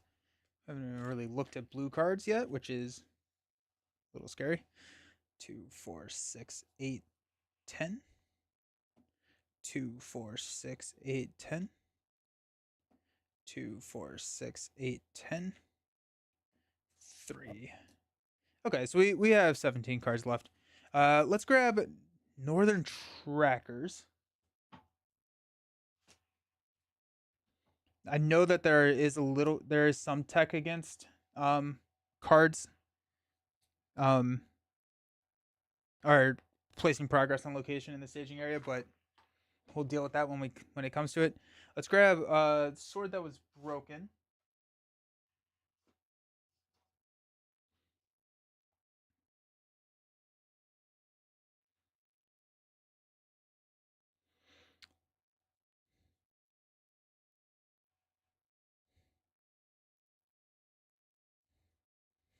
Maybe we don't.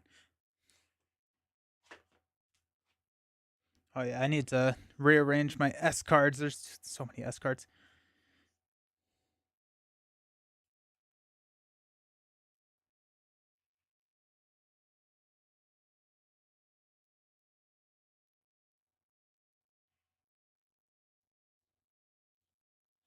Let's attach to a unique ally belonging to any sphere of influence. What about Sword Thane? Oh, probably don't need it. Could be fun though.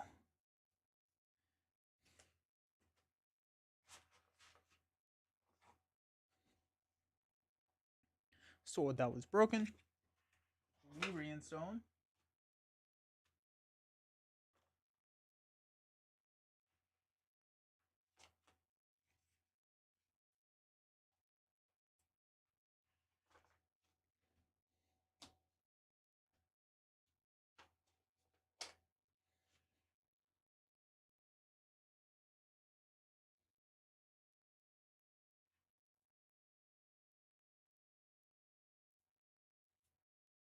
Yeah, there's a lot of game.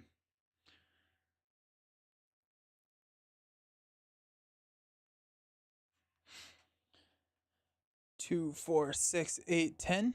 Alrighty, so 10 more cards.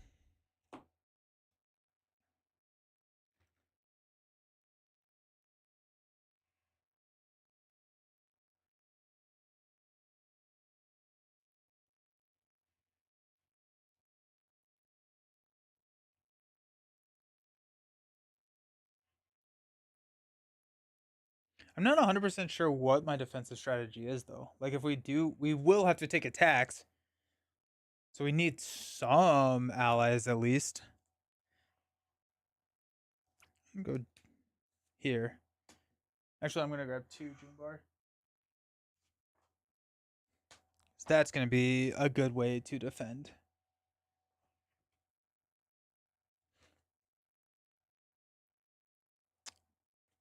Elrond's Council. Actually, don't know if I already grabbed Elrond's Council.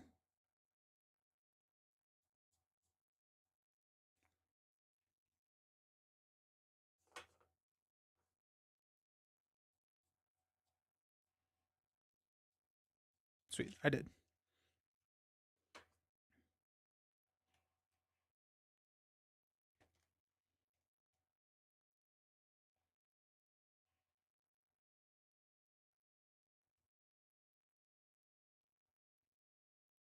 What about Master of the Forge?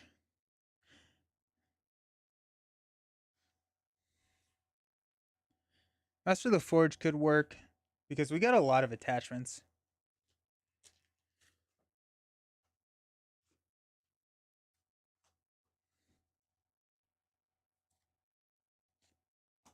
I'm slightly concerned about having ally or characters out there that are not contributing to our questing, but see, what if we just like fill in with ints, because ints are pretty powerful. Um,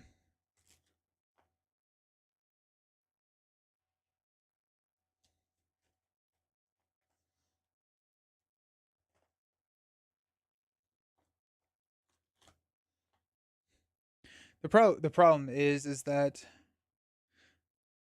I think I'd rather lean into blue cards.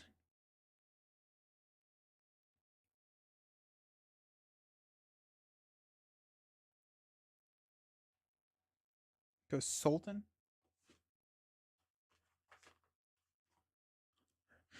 Gonna go high willpower blue allies, I think.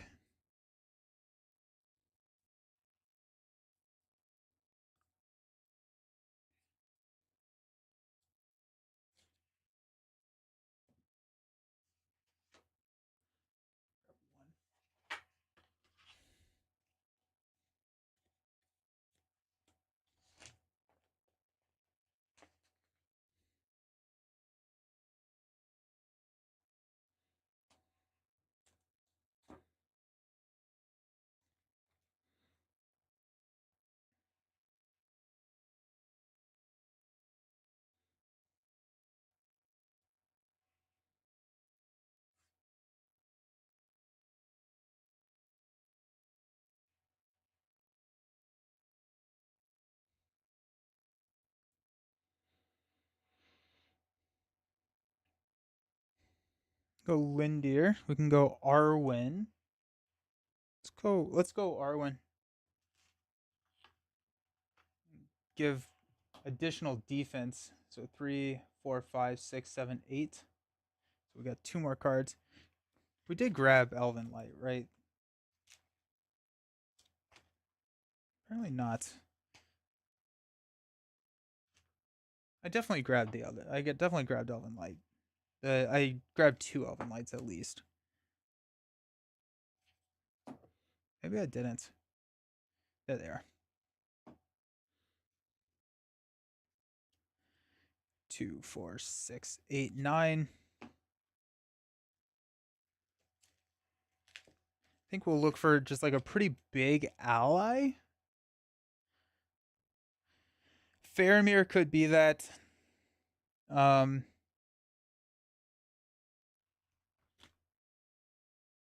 Galadriel could be pretty decent.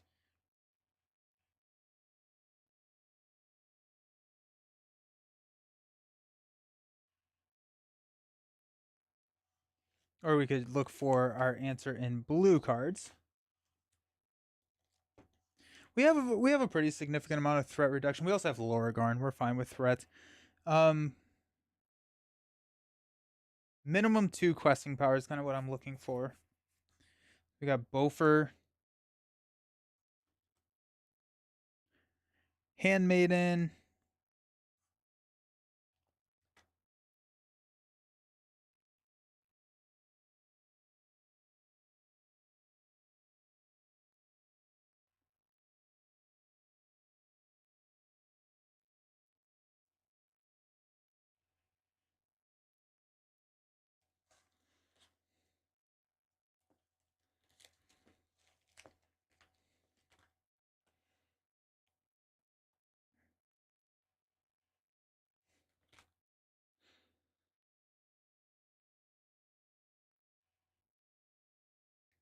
Gildor is kind of interesting. It's a very expensive card, but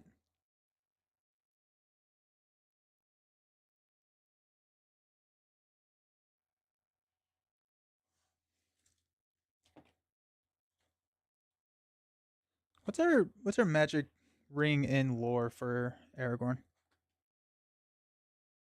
Oh, do we have an attachment for Aragorn in lore? that I'm missing?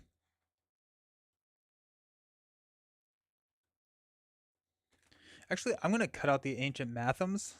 I don't think we need those. That's going to open us up some ally slots. Because I think we're going to have enough card draw with the Elven Lights. So if we cut those, that makes it so that we have 3 slots left, and it opens up a little bit better. Which we could go with like Wellingham Preservers. You probably get more value out of Stargazer than Gildor.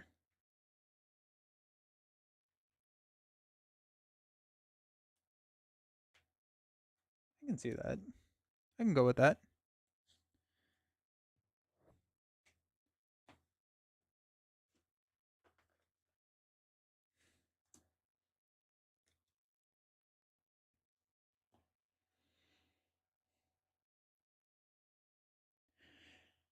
Preserver.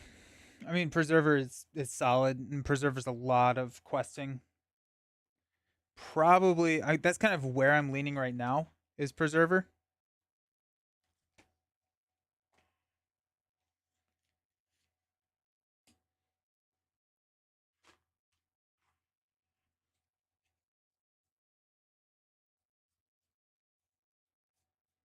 And 3 willpower is pretty sweet.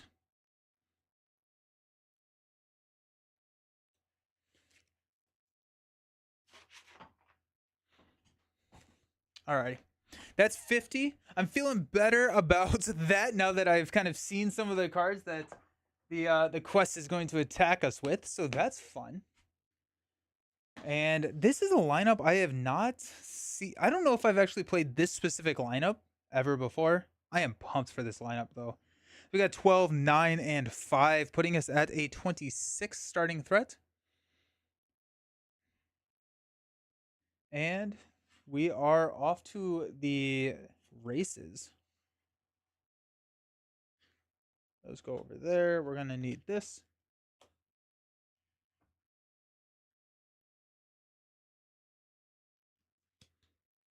Alrighty. Discard a card from your hand to add a resource to a Noldor Hero's resource pool or to Aragorn's resource pool. So Arwen can give out resources to any of the characters on the table right now. We'll probably pretty consistently be passing that to Aragorn, especially once we have the Celebrian Stone on Aragorn. I think it's a mulligan pretty hard for a Song of Kings. Because I think without the Song of Kings, we can get stuck pretty easily. Elven Light is also a very good one to have. Light of Valinor is also going to be very, very nice. Probably, yeah, Light of Valinor is really important here. Yeah. I think we have a lot of interesting targets.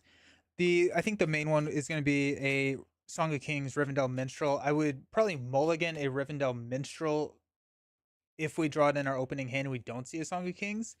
I'm thinking Rivendell Minstrel is just a better option later down the line if we don't get one in the mulligan, mainly because it's 3 cost, right? So we're looking at turn 4, I guess turn 3 before we can put a Song of Kings onto the table. But then we have a 2 quester, which is nice. So we got 2, 4, 6. Let's go. So we got Asfaleth is nice. Elrond's Council, Song of Kings, Northern Tracker, Test of Will, and an Elf. Yeah. That's what we want right there. Yeah. Heck yeah. Alrighty. Nice. Alrighty. Put in the following encounter sets outside of play. The first player adds the Black Serpent to the staging area and shuffles encounter deck. Each other player reveals an encounter card. Let's go. that was solid. That was solid. Okay. Allies interplay exhausted at the end of the planning phase. Advance to a random 2A. Let's pass out some money. And we're going to draw into another Northern Tracker. Let us go ahead and I think we want to throw Song of Kings on like Glorfindel or Arwen. I don't know if we need Song of Kings on Aragorn because we would get the leadership icon, and once we do get our sword, Um, I think it's not out of the realm of possibility to play as Falith this round on Glorfindel. Let's go ahead and discard Elven Light to give Aragorn a resource. We could draw that card if we wanted to, or we could draw a card if we wanted to. We do have a Test of Will. So if we draw the card now, we're not actually getting anything. Let's go ahead and spend 2 from Aragorn to play Asfaleth on Glorfindel, so we can exhaust Asfaleth to place 2 progress on any location. We do have a Test of Will. We might as well. I guess if we don't, we can drop a Northern Tracker next turn if we wanted to. If we don't play a Test of Will this turn. So yeah, okay. The end of the planning phase, we're going to advance to a random 2A. We got even, odd. Odd. Oh, that one goes outside. We're going to shuffle the Mountain of Shadow encounter set into the encounter deck, which is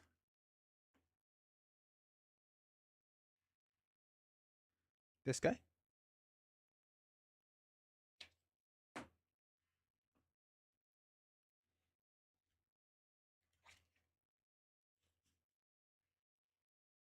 Then each player reveals an encounter card. Oh. Oh, wait. Oh, this is 3. Okay. Good to know that we do reveal an encounter card when we push to 3, though. Okay. After a player plays an ally, he must exhaust that ally or raise our threat by 1. This is the one we would much rather be at. When this stage is defeated, advance to a random 3A. Okay. Let's go ahead and 3 will raise our threat. 6, we are showing 2.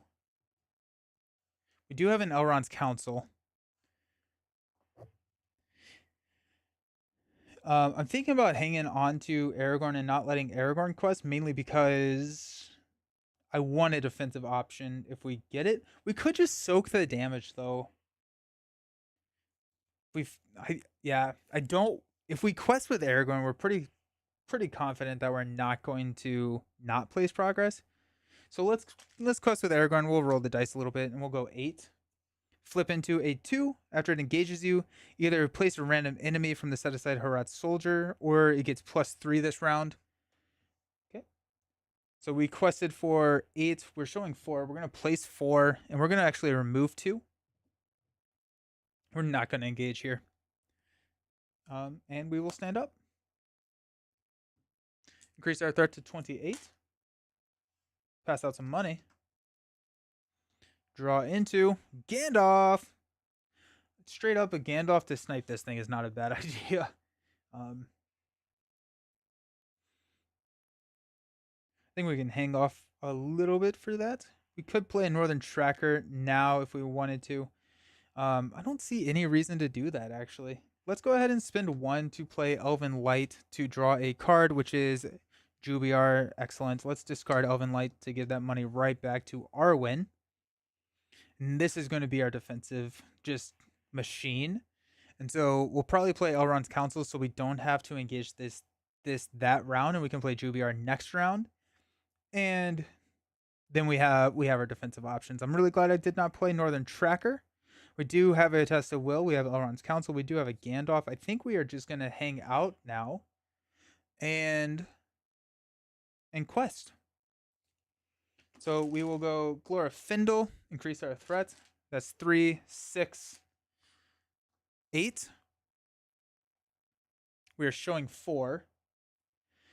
When revealed, each player raise each player's threat by X, where X is the printed quest points of the active location. If there is no active location, it gains Surge. Surge into when revealed, either place a random enemy from the set aside Desert Canyon creatures set, or it gains Surge. This is a 5 attack. Ugh.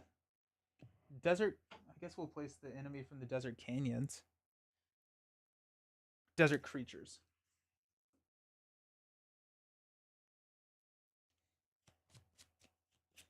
Got a job. Congratulations. That's awesome. How's the job going? Got a giant scorpion in there. It is going really well. It's going well.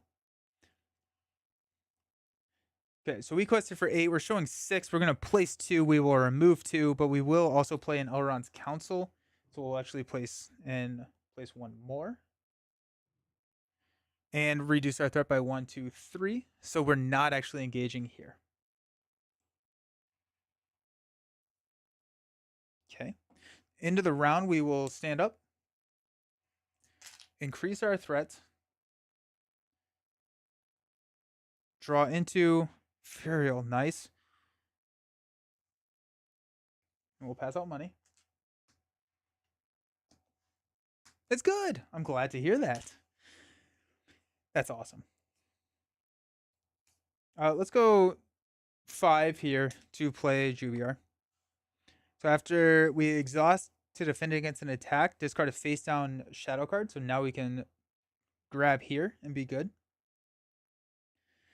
And I think we're probably looking at trying to play Gandalf soon-ish. Let's go ahead and spend 1 and then discard Elven Light to draw a card and get the money right back. We got a Gladrian's Greeting already. But next round, we can play a Gandalf, and that may be what we want to try and do.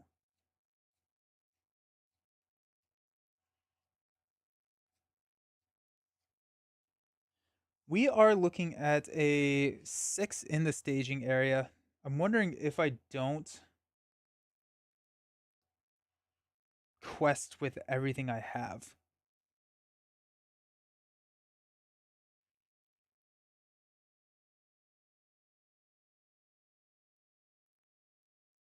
No, I don't really want to take a threat hit right now.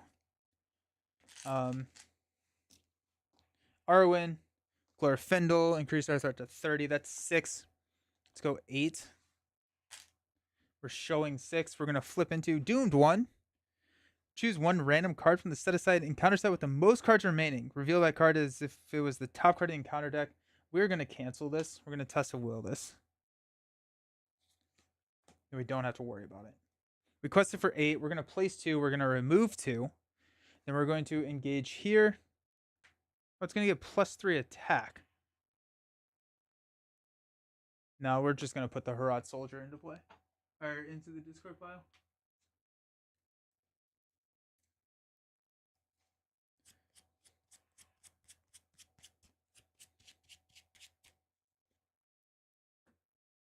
Those archers are so mean.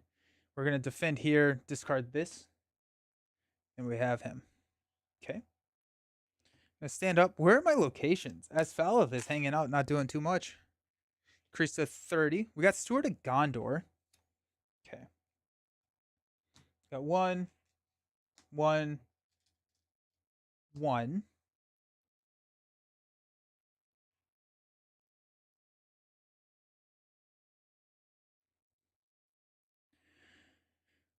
Let's spend 1 from... Do we want to play Gandalf this round?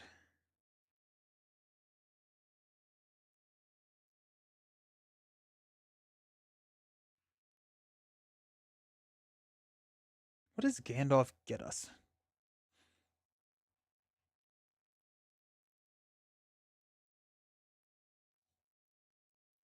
We can go card draw. I'm thinking about playing Steward of Gondor on Arwen.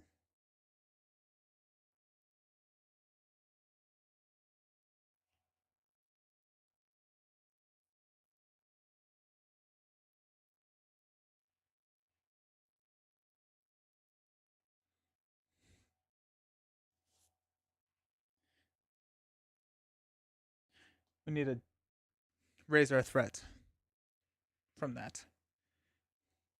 Need to remember that. If we play Gandalf right now, probably snipe here, honestly. Just get rid of that.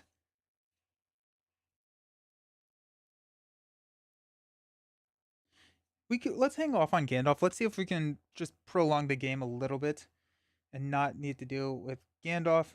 Let's spend 1 from Glorfindel to play Song of Kings on Arwen. Let's discard Northern Tracker to play 2, and then we'll play a Steward of Gondor on Arwen using the 2, and then we got 2 there. Okay. That means that next turn we can pass the money over to Aragorn and put a Furiel out there. So that's good. And then we have, it's starting to get set up. I don't want to engage here. I want to okay, let's go. We do have 3 on there. Let's go 2 5. We're showing 4. The problem is if we flip a 5, which we're not going to do. Okay. Well, we may actually. We're gonna go 5. We got a 3. While it's in the staging area, when revealed, effects cannot be canceled. After it becomes the active location, raise each player's threat by 2. Okay. So that's showing us 5, 7. We quested for 5, so we're gonna go 1, 2. But not enough to engage there, so we're good. We're not going to do that, but we will go ahead and ask Falith to put 2 progress here. And then we will defend this, which discards this card, and we'll swing back for 3, which will deal 2 damage. Alrighty. Increase our threat to 34. We can stand up. We can draw into a Wellingham Preserver, pass out some money.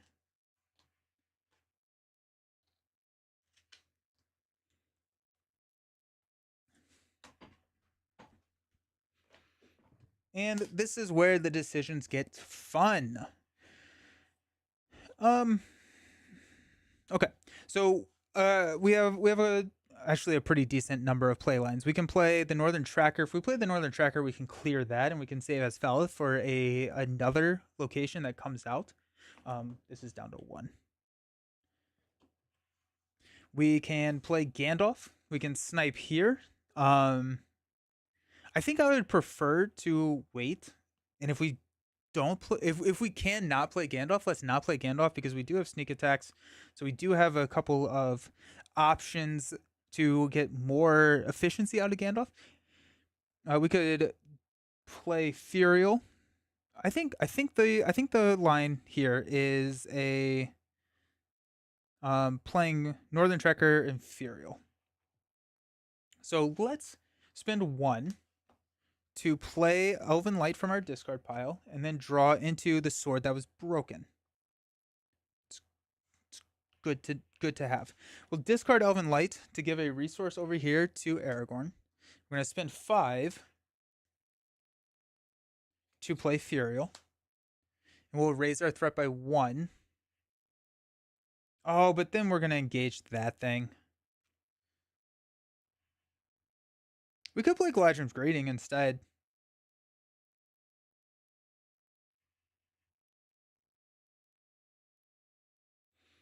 And then just ask Falith this thing. Let's ask Falith here. Then we can go 3 for Galadrim's Greeting to reduce our threat by 1, 2, 3, 4, 5, 6. And then we're set up to play Northern Tracker next turn. Or, I mean, we have a lot of options to play next turn. But if we don't quest with Glorfindel, we do have a solution here. So let's quest with Furiel for 3. We've got 6. 8. Showing 4. We get to look at the top card of the deck, and then we can discard it if we want. We will go ahead and discard that. Then our card is going to be a Shadow Veil. While a player has a threat of 35 or higher, it gets +3 threat. After it becomes the active location, reveal the top card of the encounter deck. Alrighty. So that's 6. We're going to place 2, remove 2. We're going to see if we can clear that with just Asfalith. We're not going to engage here. We're going to block here discarding this card, Glorfindel will swing back and take him out.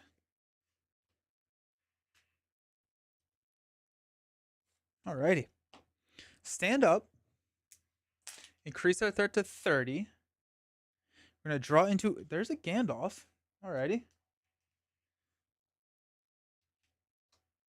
Pass out money.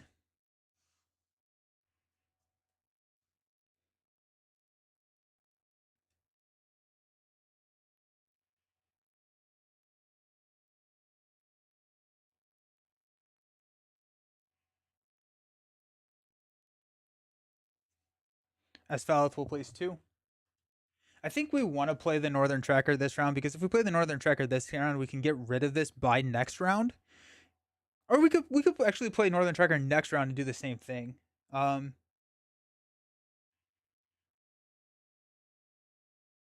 if we flip a location,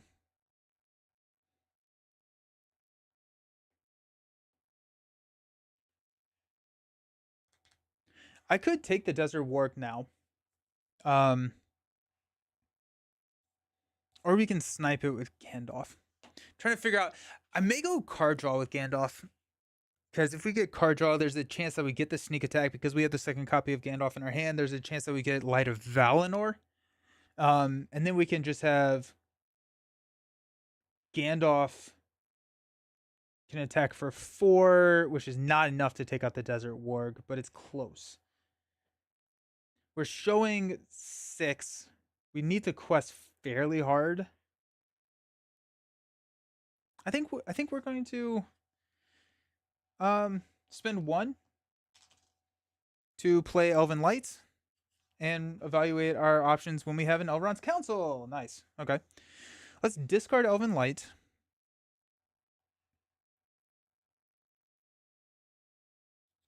Give him money here to Arwen.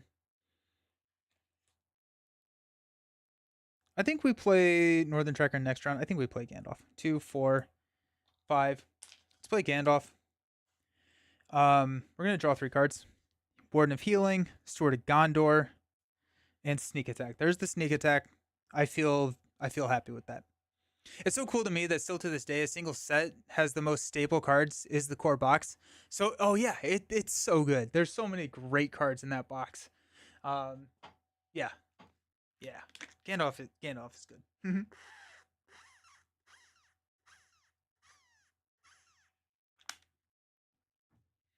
Okay.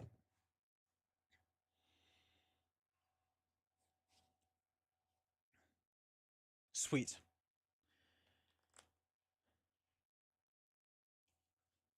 Kind of makes me want to quest and then snipe with the sneak attack Gandalf here.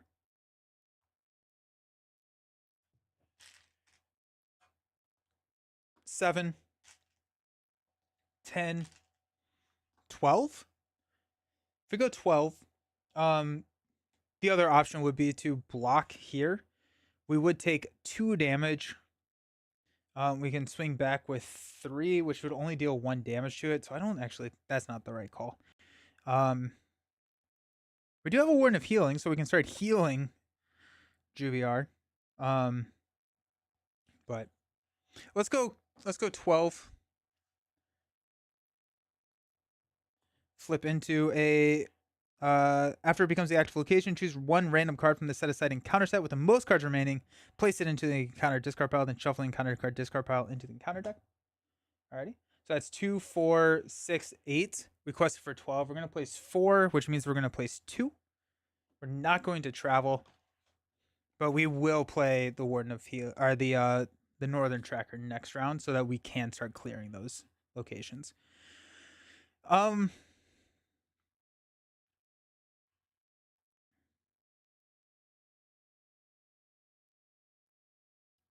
I don't think we engage.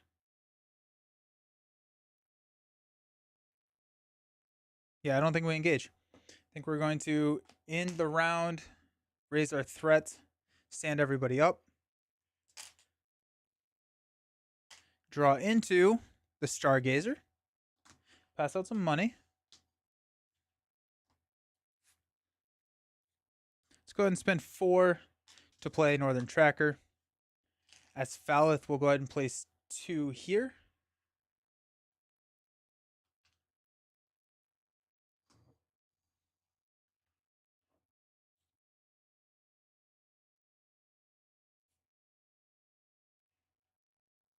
Spin the 1 there so we have the sneak attack option if we need it. We could... I'm going to discard Sword of Gondor to give him money over here to Aragorn.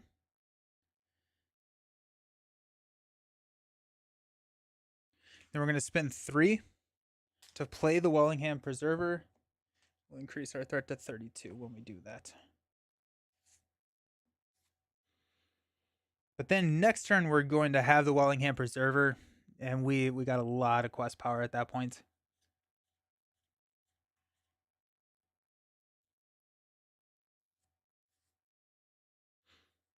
We do have a sneak attack available to us. So let's see what we got. Let's see what we got going. I'm gonna go Northern Tracker. I'm gonna clear here.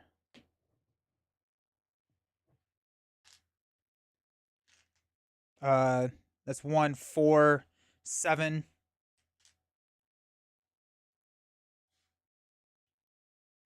We're showing 2, 4, 6. Go 1, 2. We're going 9, showing 6. I'm feel pretty good about that. I'm gonna flip into Foothills of Mordor. While it's in the staging area, when revealed effects cannot be canceled. After it becomes the active location, raise each player's threat by 2. So we'll play as Falith and clear this with the Northern Tracker. But I think we quested evenly here. So we got 5, 9. So we'll reduce 2 and not take the attack.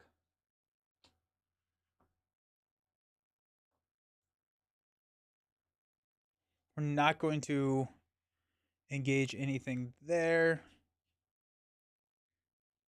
We're actually going to play Elrond's Council here.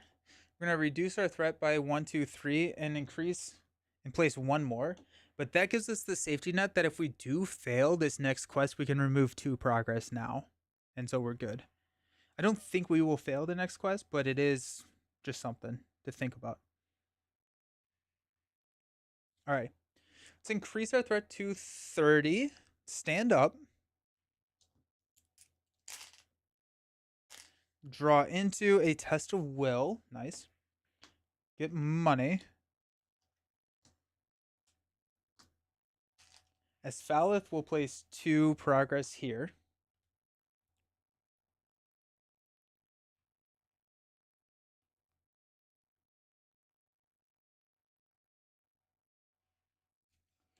Let's spend 1 from Arwen to play Elven Light from our discard pile. And then draw into another Steward of Gondor. Alrighty. We'll pitch an Elven Light to give... I don't need a Warden of Healing on the table right now. I think that's more risky than it gives gives benefit for. So let's go ahead and give that to Aragorn. Let's give the money to Aragorn. We do have a Test of Will. We have a sneak attack. I was starting to think that the sneak attack just goes here. We could draw cards too. We could actually, maybe what we do is we sneak attack Gandalf in the combat phase and block the warg. And then we don't worry too much about the 5 attack. And then we can use Gandalf to draw cards. And we only need to attack for 5. And so if we go like Glorfindel and Jubiar, then we're good. I think that's what we will do. I think we'll do that in the combat phase. Work done for the day. Let's go. Nice. That's hype.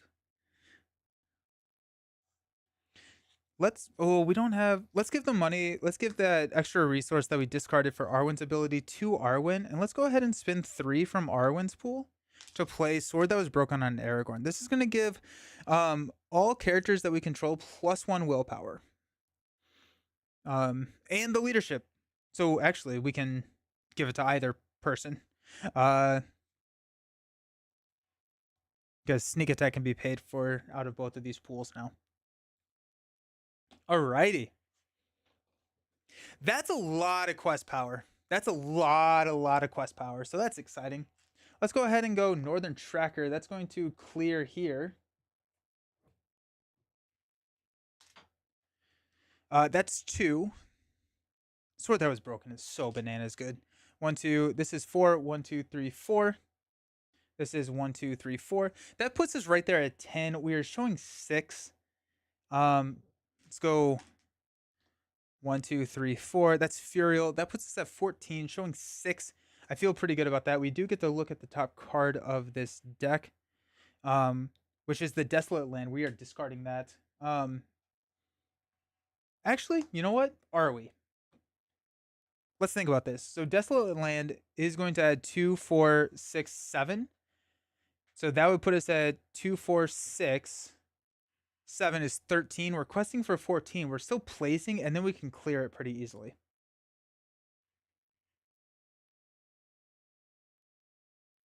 We cannot clear it that easily.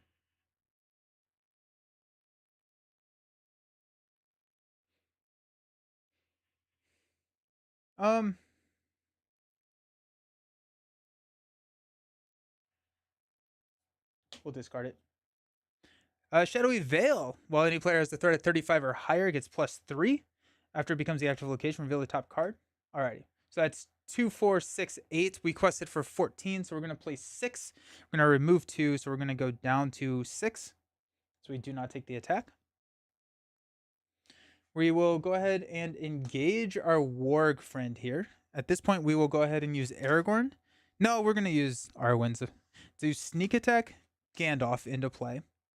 We're going to draw 3 cards. Asfalith, another Preserver, and a Minstrel. Okay. We're going to defend with Gandalf here. It's going to be a 5. Exhaust the character you control. Oh, that's sad. No. We'll exhaust here. Gandalf takes the damage, and then we'll swing for 3, 6, which will take this guy out. Okay. By the way, Nelson, have you ever watched Wreck and Roll on YouTube? They do board game and card game content. You dig their... I haven't. No, I would definitely take a look at it. Is there a good site out there to explain the state of this game? I collected it through the Dwarven cycle, but the site is so confusing. I have a buyer's guide, which talks through a lot of it. The buyer's guide is kind of old, so, but the only thing that's missing from the buyer's guide is a full list of released products. They have been releasing the Lord of the Rings content. Yeah. Okay. Let's stand up.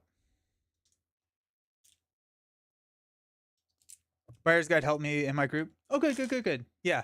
I should probably, because they have announced the end of the cycle, I should probably revamp the buyer's guide just so that we have complete information now.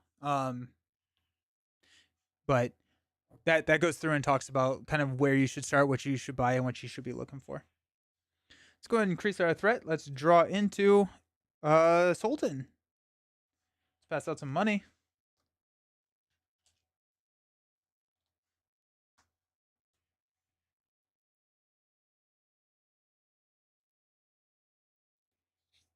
Let's pitch an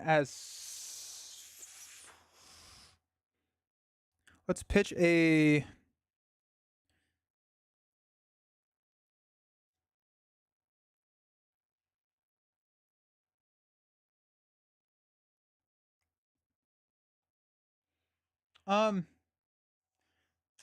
Asfalith will place 2 progress here.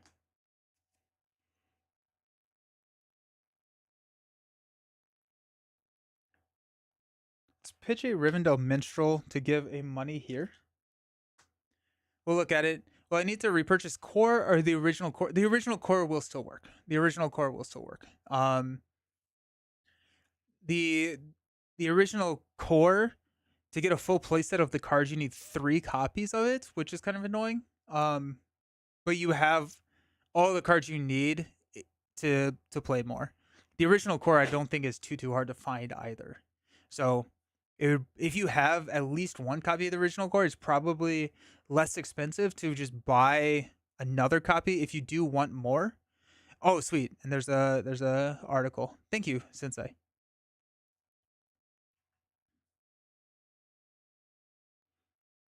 Let's go ahead and spend 3 here to play a Wellingham Preserver.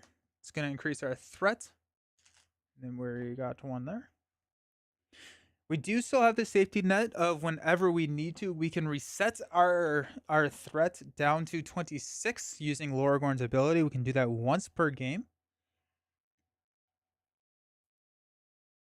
I'm going to go ahead and spend 4 to drop a Sultan. Increase our threat. Takes us to 33. We have a Test of Will in our hand. I think we're just going to hang on to that.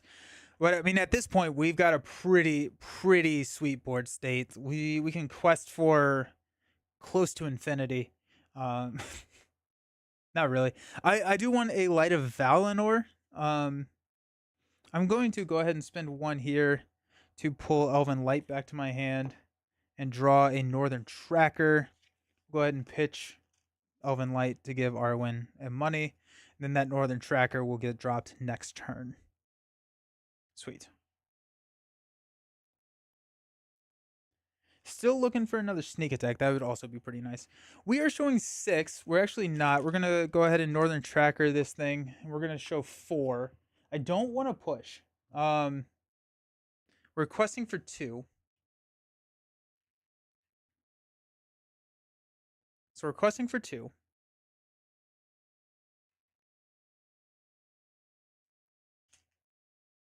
What I'm going to do is I'm going to go 1, 2, 3, 4 with the Wellingham Preserver. That's going to put us at 6. And then we can exhaust. We don't have any money. But we're going to, when we ditch Elven Light, we're actually going to give that money to Loragorn. And then we can have a little bit of manipulation. Instead, we're actually going to do Furial. So we get to look at the top card. Raise each player's threat by X, where X is a printed quest point to the active location. If there is no active location, it gains Surge. I do have a cancel. So we're just going to, I guess we'll quest. We're requesting 6. This will surge into Doomed 1. Choose 1 random card from the set aside encounter set with the most cards remaining. Reveal that card as if it was the top card of the encounter deck. Let's go ahead and just cancel that.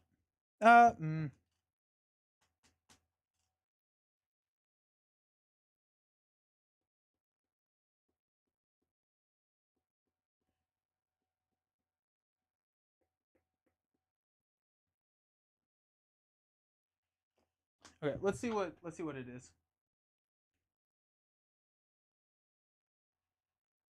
Because we can potentially Test of Will whatever gets next. Actually, this is removed from the game.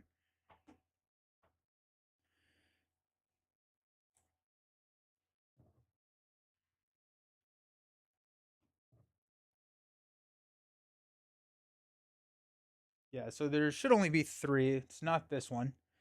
We got 2, 4, 6, 8, 10, 11. 2, 4, 6, 8, 10, 11. So I believe we get to choose. I'm going to choose this one. Because I don't. The captain would be annoying, but.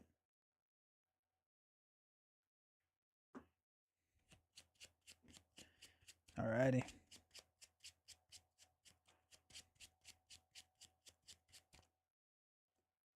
Oh, the Southron champion. When revealed, discard cards from the encounter deck until a Harad enemy is discarded.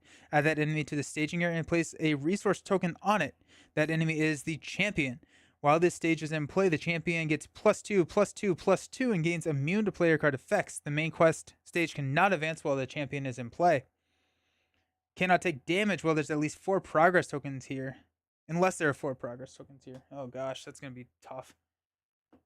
Okay, so we're going to get a Harad enemy. Or not. Okay.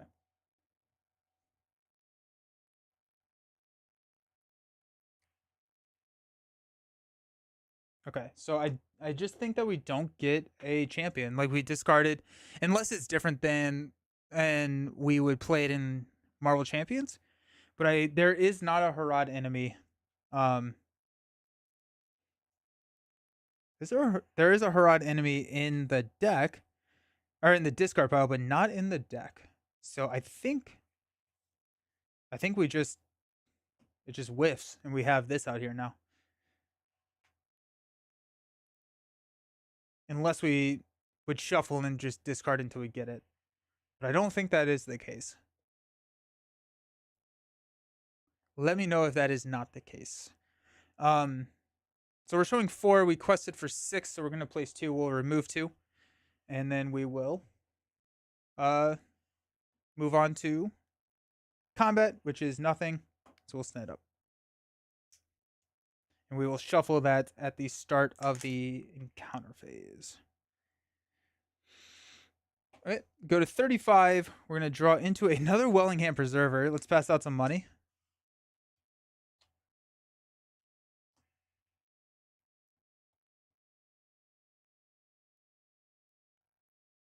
Let's spend 1 here to play Elven Light to pull a Hasty Stroke.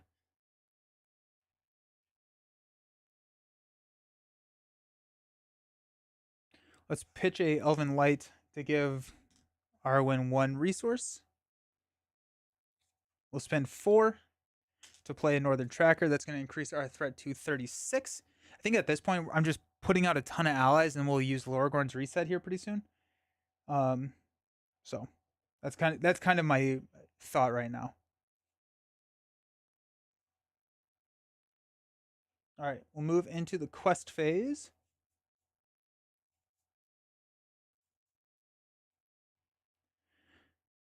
The main quest cannot.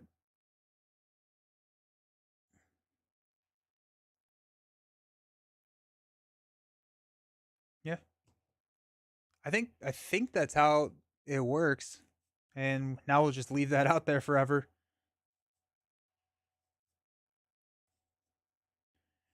I think I'm still okay to just kind of slow roll this thing. And try and get more sneak attacks, more options for Light of Valinor would be really great. We actually could throw out a Stargazer if we wanted to. We're not going to. Clearian Stone would be really great. Well, let's go ahead and just go 4. That's going to clear here. Actually, I think this does get shuffled back in. No, it doesn't. 4 showing 2.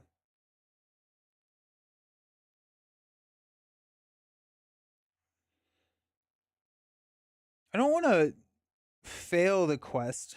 I have really good questers out here. If we go 8, we're only showing 2, so there is a pretty decent chance we push.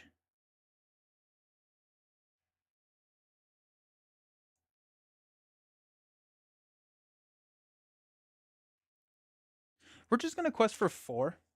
We're showing 2. We're going to flip into... Oh, here we go. Did we just lose the game? Uh-oh. Did not think about that. 1, 2, 3, 4, 5, 6, 7, 8, 9, 10. So we're showing 12. We quested for 4, so we raised our threat by 8. 1, 2, 3, 4, 5, 6, 7, 8. Didn't lose. We're at 44 threat, and we'll have to use Loragorn here pretty soon. Ow.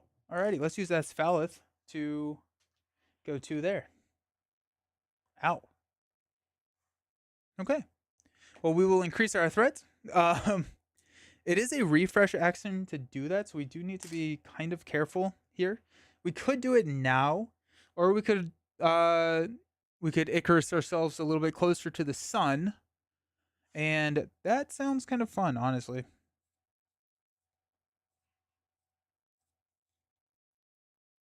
We may just go ahead and reset.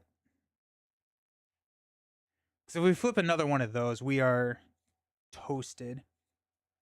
Or we could push. If we push, I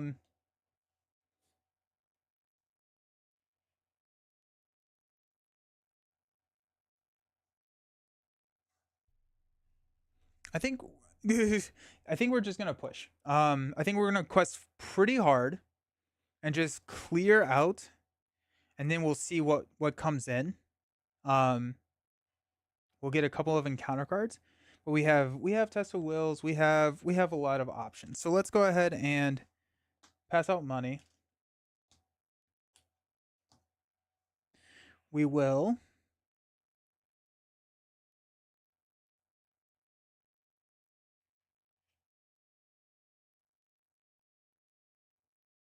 we'll spend 1 to play Elven Light to draw into a Light of Valinor. There we go. Alrighty, let's play Light of Valinor on Glorfindel. Let's pitch an Elven Light to pass a money over here to Arwen.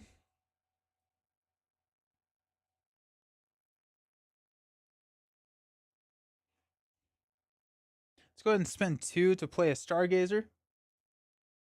We'll use Stargazer to look at 1, 2, 3, 4, 5. Alrighty, we got a whole lot of nothing. We'll grab Elven Lights.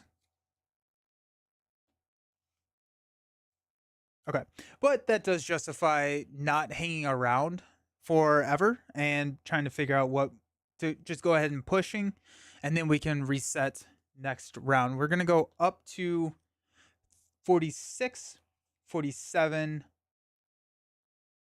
If we play the Wellingham, yeah, let's go ahead and do that. We're going to spend 3 to play Wellingham Preserver. Guess we can stack these. It's going to take us up to 47, and that one's exhausted. But here we are. Huge board. Let's go. Alrighty, we got Northern Tracker, which is going to clear here. We do want to quest, assuming that we are going to draw a plus 1, 2, 3, 4, 5, 6, 7, 8, 9, 10, 11, 12. So we want to quest for 14. Oh, and then the Black Serpent is going to make an immediate attack. That is something to think about. He's going to attack for 3. We can block with Jubiar. I'm not too concerned about that, actually. Actually, no, we'll block with the Wellingham Preserver. I'm going to space these out. So we want to quest for 4, 14, 18. So we are going for 4 right now. 1, 2, 3, 4. 1, 2, 3, 4. 1, 2, 3, 4. There's 16.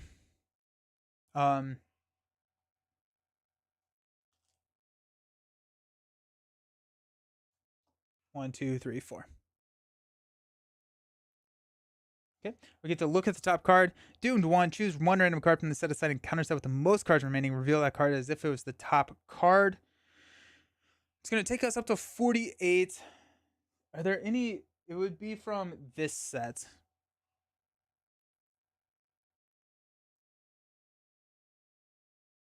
Just trying to make sure that there's not going to be something that... Okay.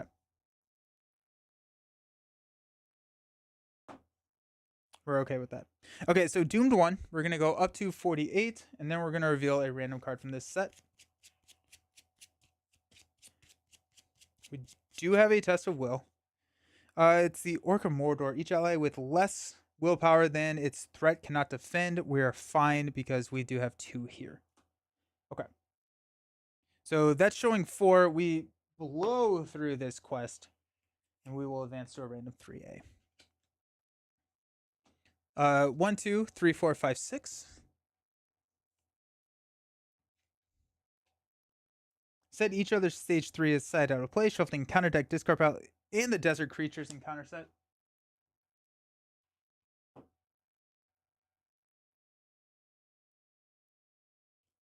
Into the encounter deck.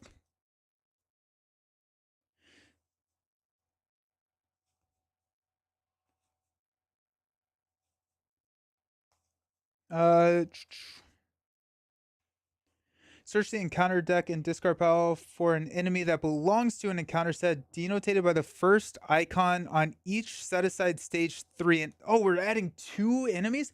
Ah! Oh, okay, hold on. Oh wait, no, this is 4A. Just kidding. Oh, each player reveals an encounter card. Okay. Enemies in the staging area cannot take damage. That's fine. After an enemy engages a player, deal 1 damage to a hero that player controls. That's fine. All right. So we're going to reveal an encounter card. It's the Horridor Waste. Okay. We're going to get attacked by the Black Serpent. We're going to block with the Wellingham Preserver. He's attacking for 5. And we don't. Oh, he's attacking for 5. We will lose the Wellingham Preserver. Am I okay with that? I think I have to be.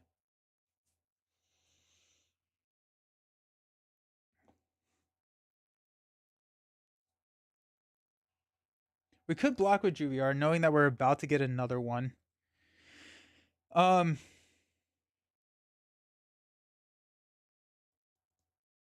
do that. We're gonna block here. So it's gonna be 5 to 6.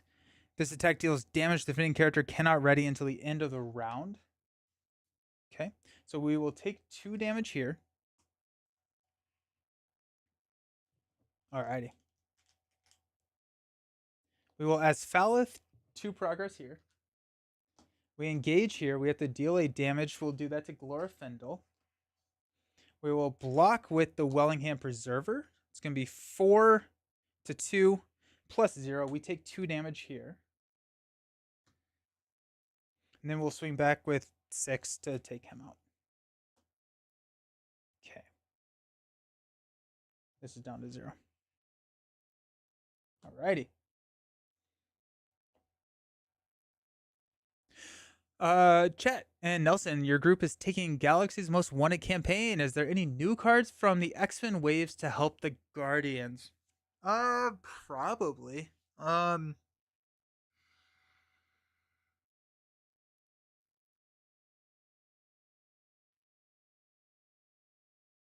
trying to think. I mean, the heroes are really good. Galaxy's Most Wanted is a lot of Surge. And so if you can figure out how to counteract that, whether that be with like espionage or something like that,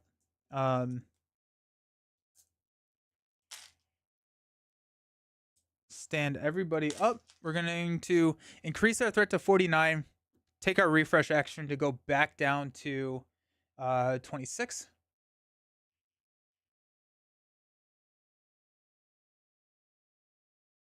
And then we've used that action for the game. GBR still exhausted. Can't help you there. I played Champions like 3 times. Maybe a good time to revisit. I'm trying to think. I feel like a psychic build could be pretty interesting. Are you specifically taking Guardians against the box, or are you open to heroes as well?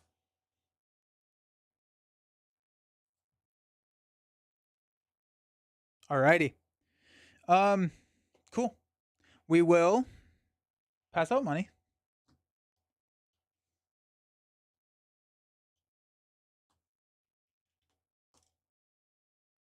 Draw into Elven Light.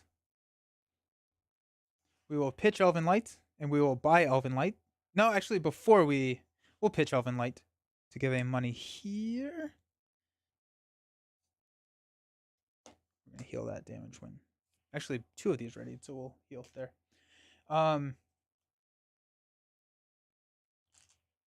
Let's use 1, 2, 3, 4.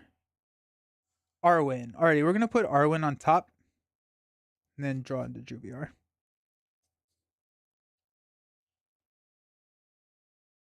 Okay, so let's buy Arwen from the top of our deck. We'll spend 2 to play Arwen.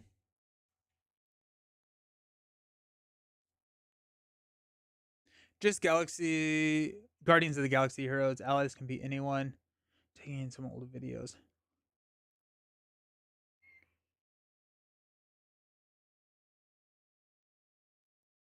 It's such a tough box. Such a tough box. Okay, let's do a.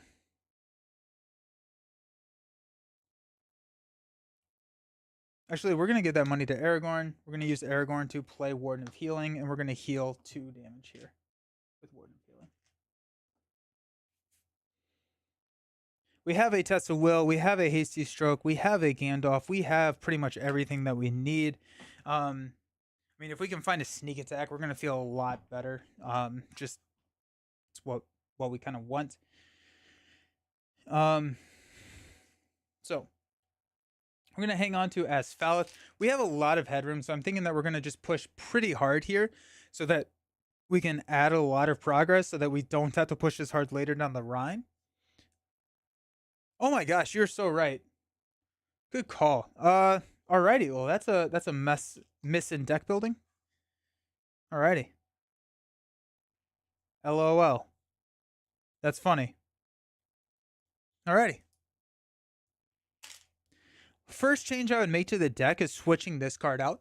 That's fine. Alrighty.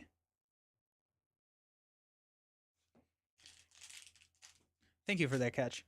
Let's go 4 here. That's gonna clear here. 1, 2, 3, 4. 1, 2, 3, 4. 1, 2, 3, 4. 1, 2, 3, 4. That puts us at 16. We're showing 3. That means that we will not push, and I'm okay with that. I was very confused. Yeah, just toss her. No one saw anything. Shh. I was just about to. For reasons like that, I don't think I've ever played a cling. Yeah, 100%, right? Like there's so many things going on. I'm okay with 16 to 3. Let's do that. I guess we can. If we go 20, we can go 20 to 2. Is there any reason we don't want to push here, actually? We get a ton of enemies.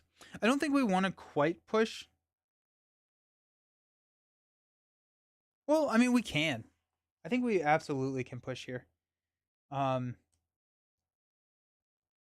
think this is what we're gonna do. We're gonna quest 20. If we push, that's awesome. If we don't, that is also fine.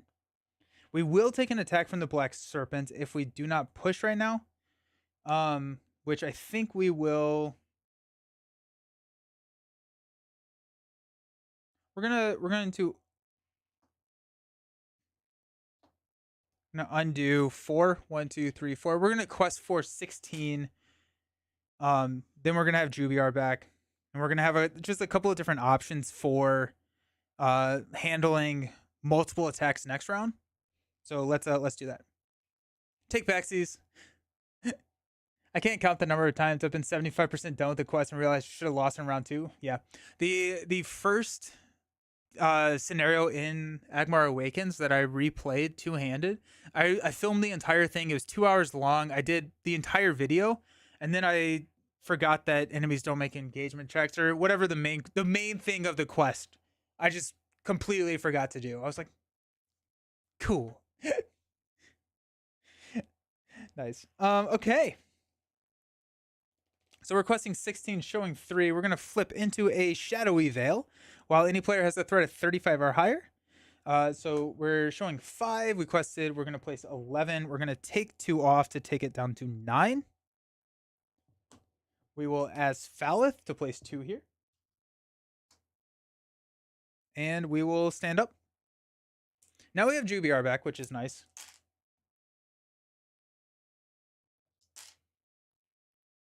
Increase our threat to 27. We will draw here. You got Stargazer. We'll look at 1, 2, 3, 4. There's the stone, and there's Rivendell Minstrel. Though both of those are better, so we'll take the stone on top. And this is during the planning phase, so this is after I've played all my cards, or passed out all my money and stuff.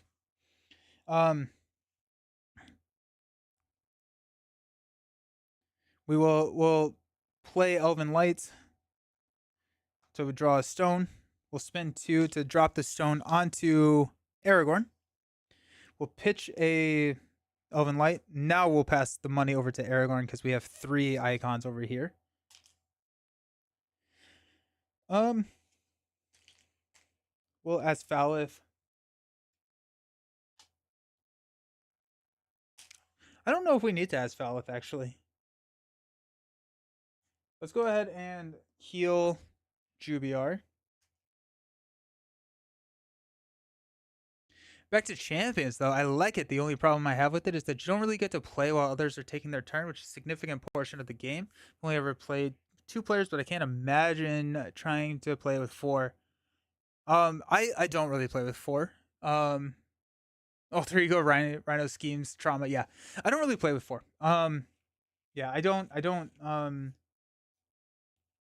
Unless everybody knows what they are doing, I don't really play with 4. Um, I think I think 2 is probably the sweet spot. 3 is also really good. But yeah, yeah, I have that issue.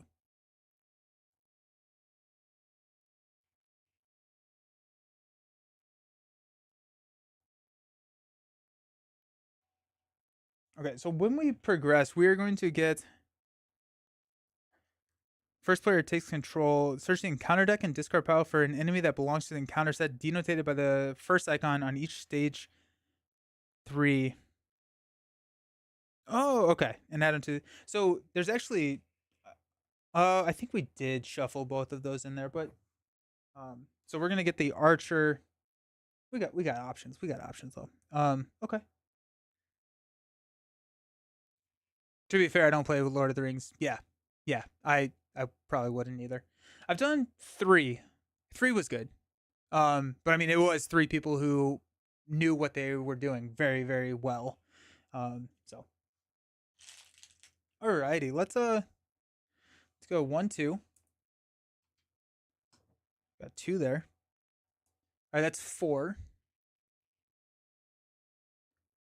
1, 2, 3, 4.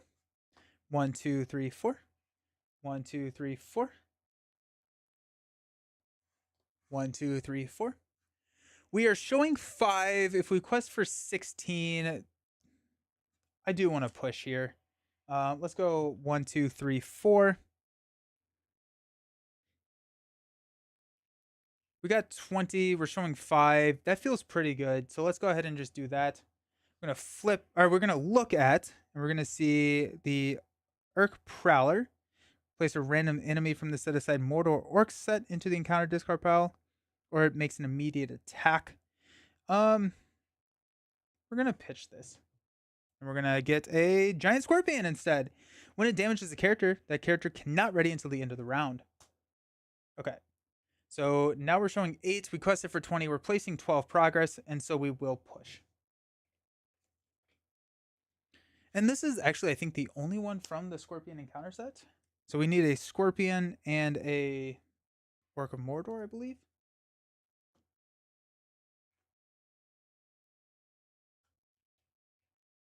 Yep. Oh, wait, no, not a Scorpion. We need a Harad. Sword guy. And a banner guy. First player takes control of Poros. Searching counter deck and discard pile for each enemy. Oh, each enemy. Oh, that's less exciting. Cool. Not the Scorpion. Got the Archer. Okay, so it's just 2. It's just 2. I think 3 is the sweet spot for this one. Nice. At 3 players, you don't feel like your deck has to do everything. That's nice. That is one of the things that I've enjoyed at 2 players, at the 2-handed at least. I've been having a lot of fun with just like messing around with the decks and not needing them to do everything. And I've just very much enjoyed that. Okay. After an enemy attacks and destroys the character, remove X progress from the stage where X is the attacking enemy's printed threat. The stage cannot be defeated except at the end of the combat phase. If the players defeat the stage, they win the game. Sweet. So we don't actually have to take any of these guys out, which is kind of interesting. So Black Serpent is going to attack us for 6. We will block here for 3. No shadow effect, so we'll take 3 damage. He's immune to player card effects. You can optionally engage additional enemies. The first player gains control of him. Do we have to take out? Sage cannot be defeated except at the end of the combat phase.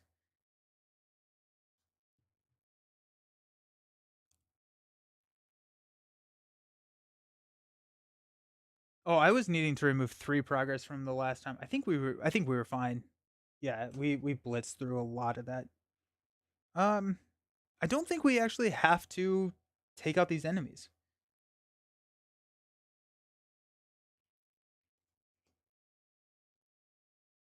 Archery 2. We'll go ahead and just Wellingham Preservers those. We're at 27 threats, so we actually don't have to engage any enemy. I don't know why it's telling me that I have the ability to engage multiple enemies. That seems kind of weird to me, but here we are.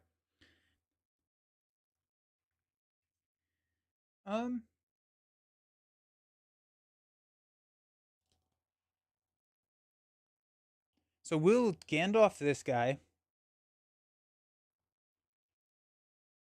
After it engages you, either remove 2 progress or discard an ally you control. I'm less interested in that. Let's go ahead and engage here. We will defend and discard this card. We'll take 1 damage. We will swing back with 2, 4, 6. I could probably take another. That's fine. To take him out. Then, we'll stand up, increase our threat, unexhaust everything. Whenever we're ready, we'll heal these guys.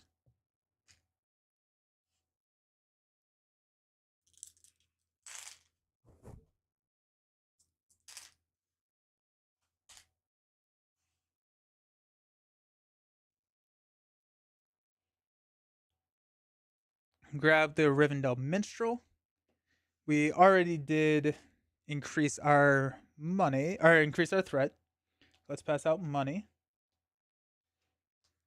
Let's do a Stargazer to look at the top 5.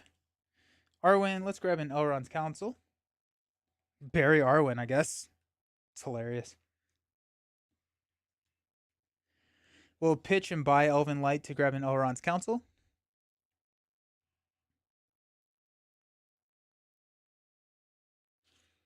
Let's go 2, 4, 5.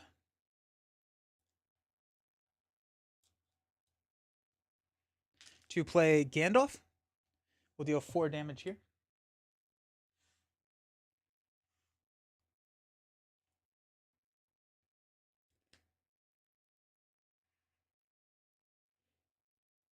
I feel like I'm missing something.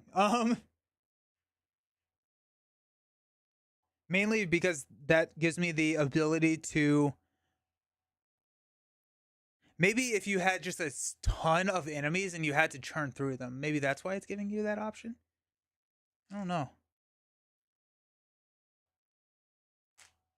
Okay. Let's quest for everything we've got. Because we will have to remove 4 progress. So yeah. Okay. 1, 2, 3, 4. 1, 2. 1, 2. That clears here.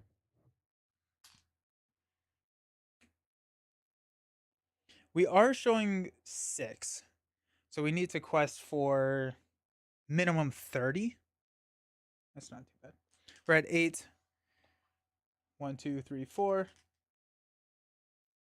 1, 2, 3, 4. 1, 2, 3, 4. 1, 2, 3, 4. 1, 2, 3, 4, 5. 1, 2, 3, 4, 5. That puts us at 34. 1, 2, 3, 4. We have an Elrond's Council. Requesting for 38. I guess the we will get to see the top card. Oh yeah, well let's see. It's a Desert Warg. We'll take it. Um, Place a random enemy from the set aside Desert Creature set into the encounter discard pile, or gain Surge. Alrighty. Well, Desert Creatures is already in here, so or again Surge. So I guess we will discard this and then flip into the Sand Viper. Players cannot declare defenders against Sand Viper. After they travel to a location, it immediately engages us. This shows us 4, 8, 10. So we place 28 progress here. We will remove 4 to not take an attack. We will not engage. We end the combat phase, meaning that we win the game. Yeah, I like that. Yeah, sweet. Nice.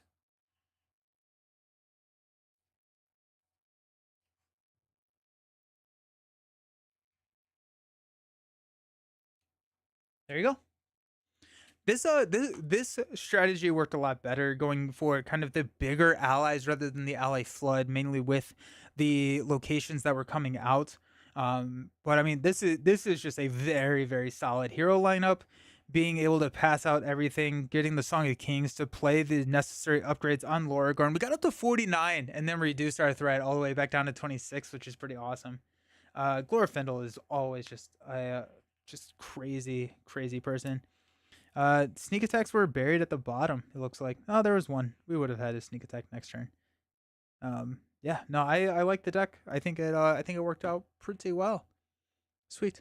We do have new content to unbox. We're going to be unboxing the first box of the Legacy packaged Return of the King, which is the not the Flame in the West, but the Mountain of Fire. So that is where we will be going to next. Is playing that Saga expansion. I love the Saga expansions. Um, and so that's what we are going to be unboxing and trying out. So I'm going to go to the Be Right Back. I forgot to grab it before the stream, so I'm going to go grab the box, and then we'll unbox it and look at some new cards that are very thematic to Return of the King. Sweet. See y'all very soon.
Alrighty.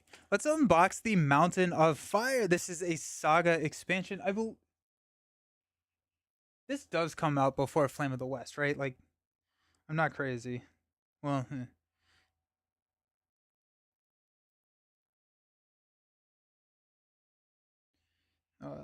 Lord of the Rings expansions list. It's the other way around. Okay. I was looking at this. I was like, this feels very climactic. It is the Flame of the West. That is first. Um,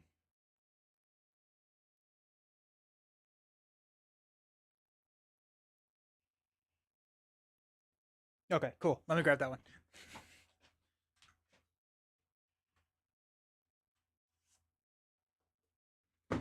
That looks way more. That looks more chronologically accurate than that does. So cool. Okay. Thank you. Okay, so the Flame of the West. For some reason, I was thinking there's another.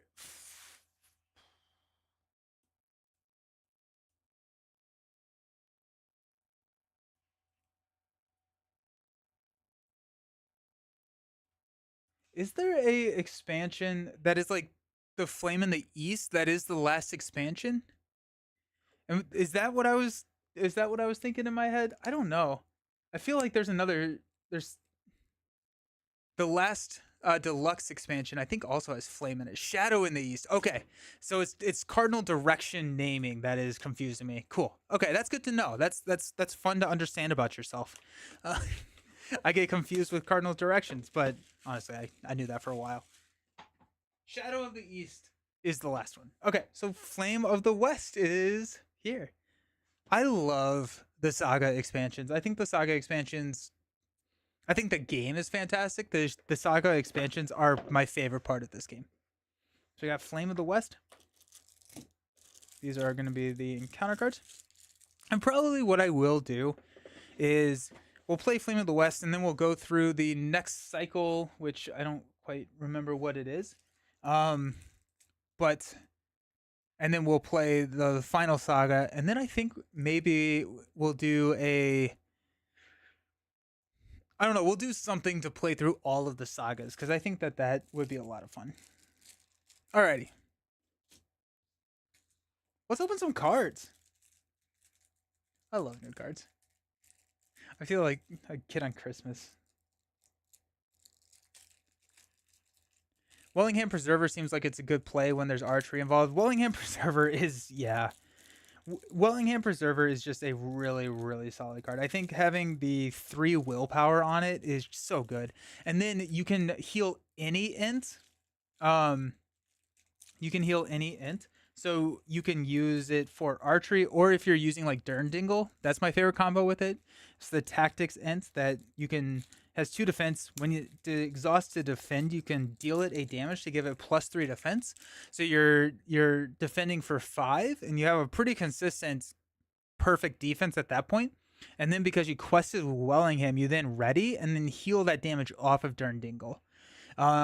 Or you can make sure that you just have enough damage if you have booming ents, or there's the new Leaf Man. I don't remember actually what his name is. But that deals with how many damaged ents you have. So you can like deal with that. You can heal Quick Beam, Leaf Lock. Thank you. I kind of like Leaf Man though. But yeah, the Wellingham Preserver is very, very solid. I beat the scenario. Yes, I did. It was yeah, we switched up. I don't quite remember when you left, but we switched up to an Arwen, Aragorn, Glorfindel, and kind of dunked on it. It was pretty awesome.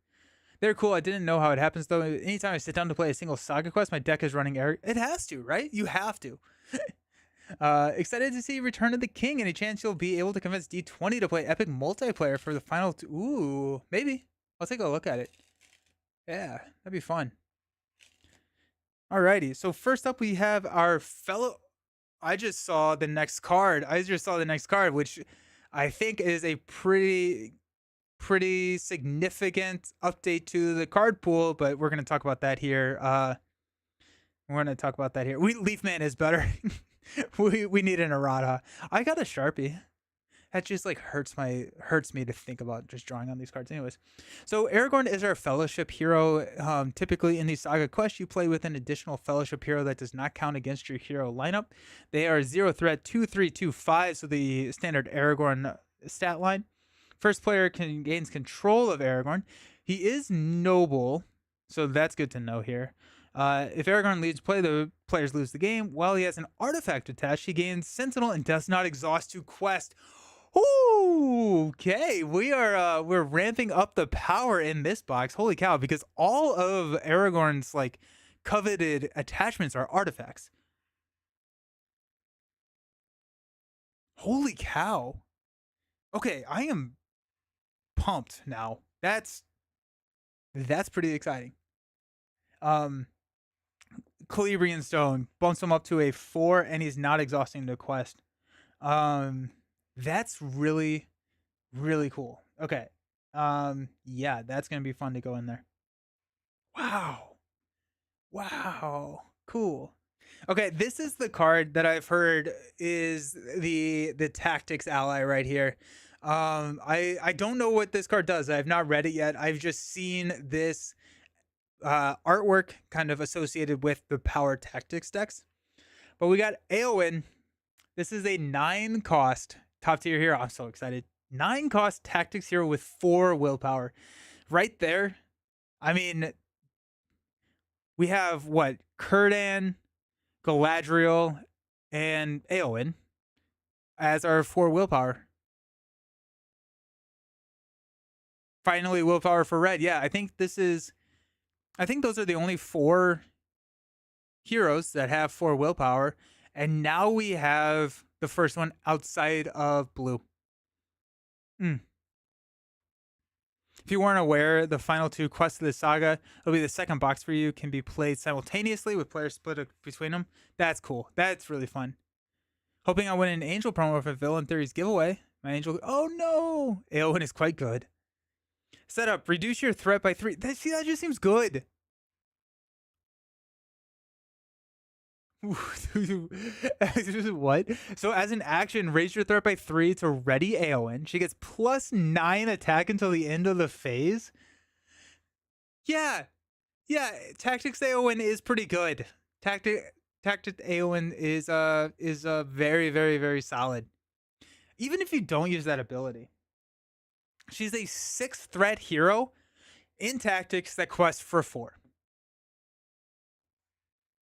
Awesome. That's amazing. That's so good. I'm so excited to play with her. Any quest where you need to one-shot a big enemy early on? Yeah.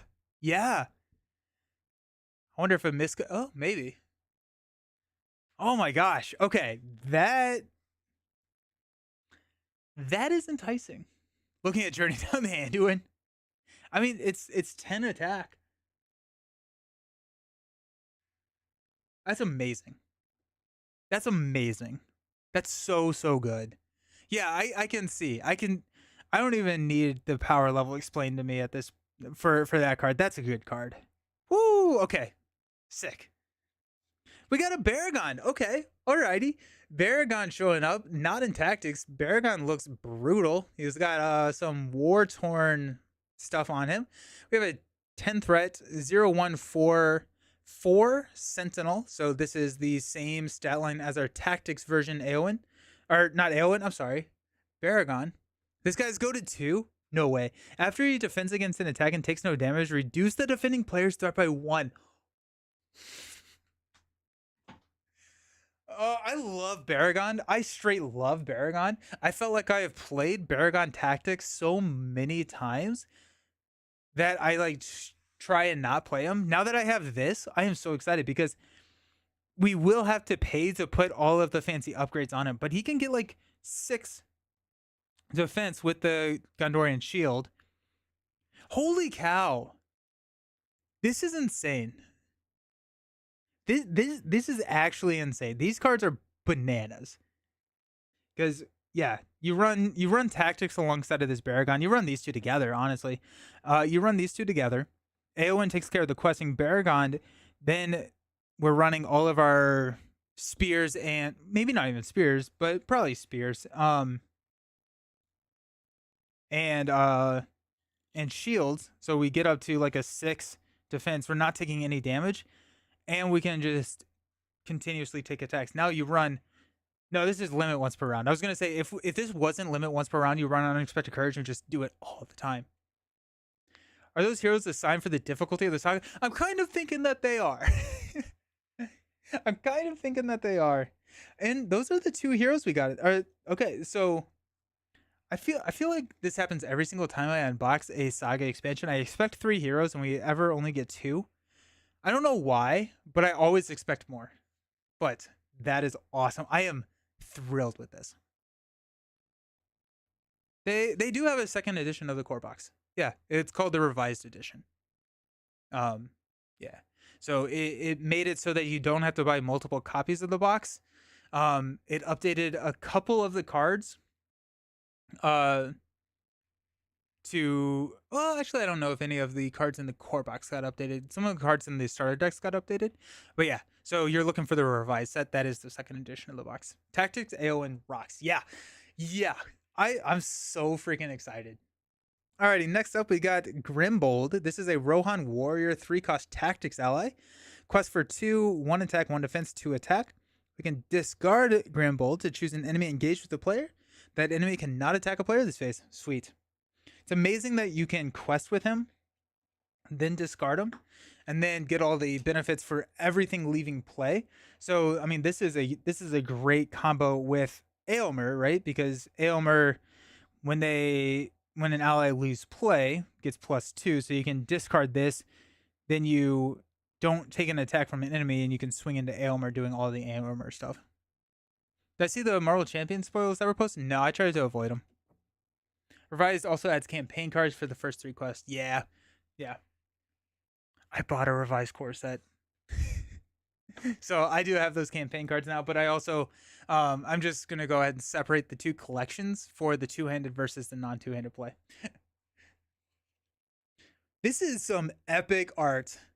Prince Imithral with the banger art. Oh, look at that. That's so cool. 4 cost, 2 stat line down the middle, 3 health. While there's a hero card in your discard pile, he loses the ally card type and gains the hero card type. Okay, so my mind immediately goes to the spirit ally that allows you to discard her and then play a ally equal to the rest of the number of blue cards you have. That seems kind of cool. Caldara, thank you. Yes, that seems kind of fun.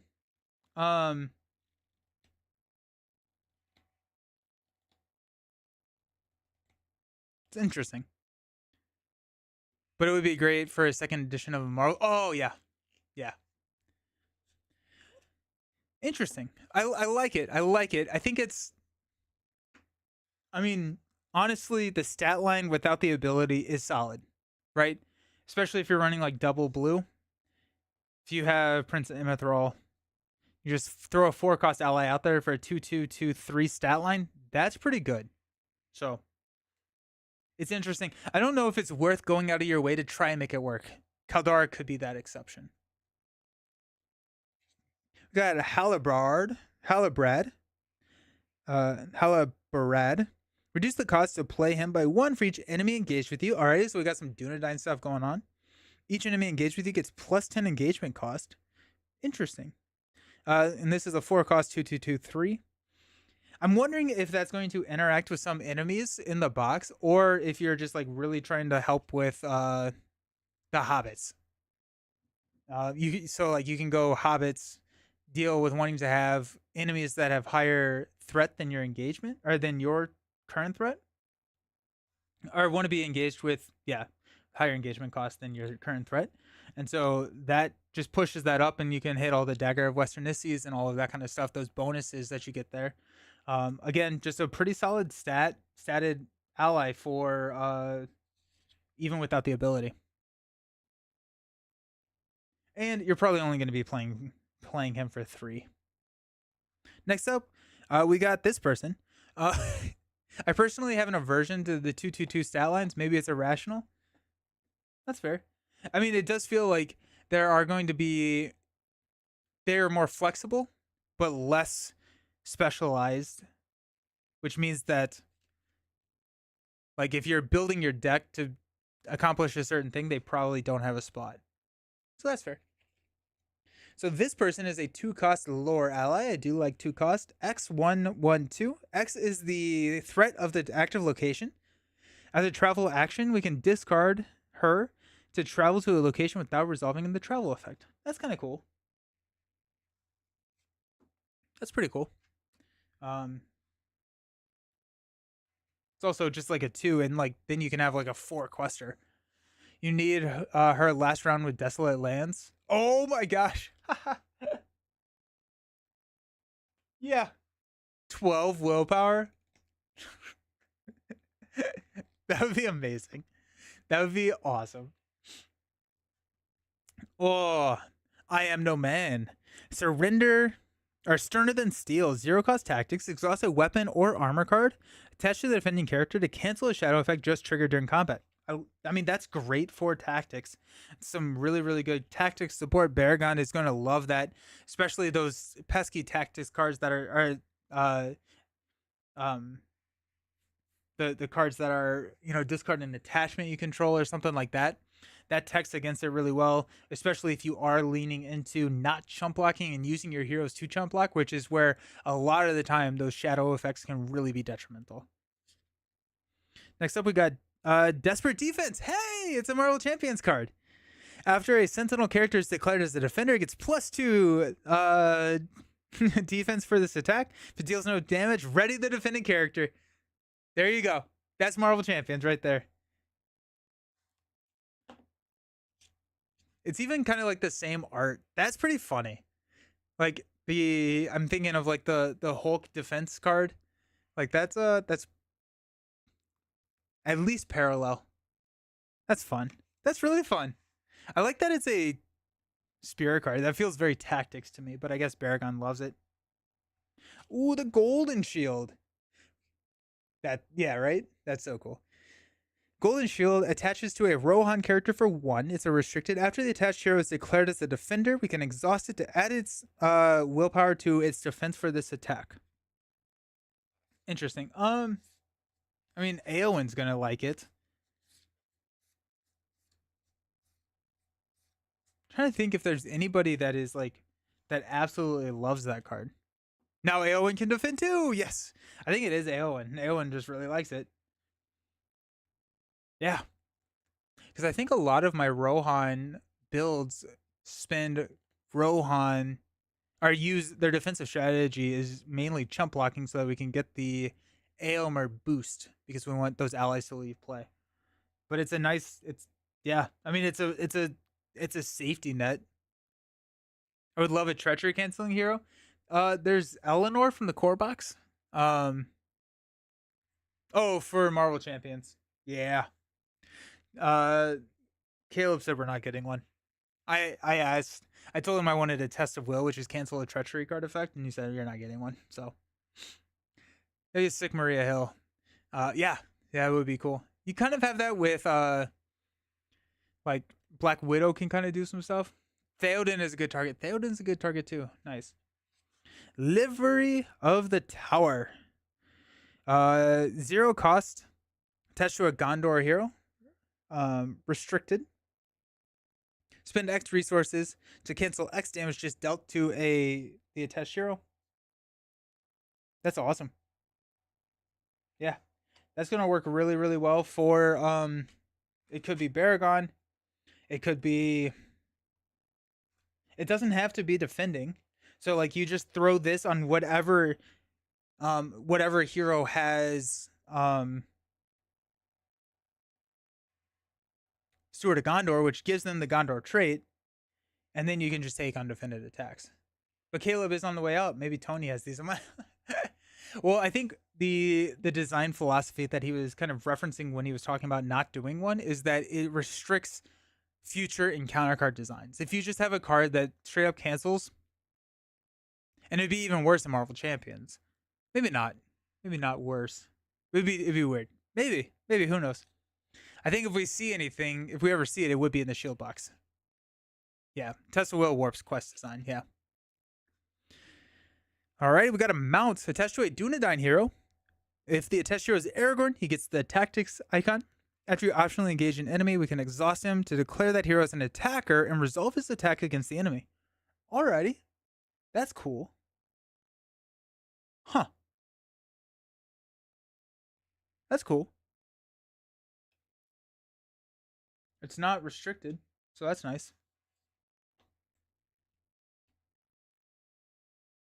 We got Banner. This is one of our fellowship cards. We can attach this to Aragorn. It's a 3 cost. While he's committed to the quest, each other questing character you control gets +1 willpower. While he's attacking, each other attacking character gets. Yeah, that's good. That's very, very good. Yeah. Will be running. Will be running. Okay, this box.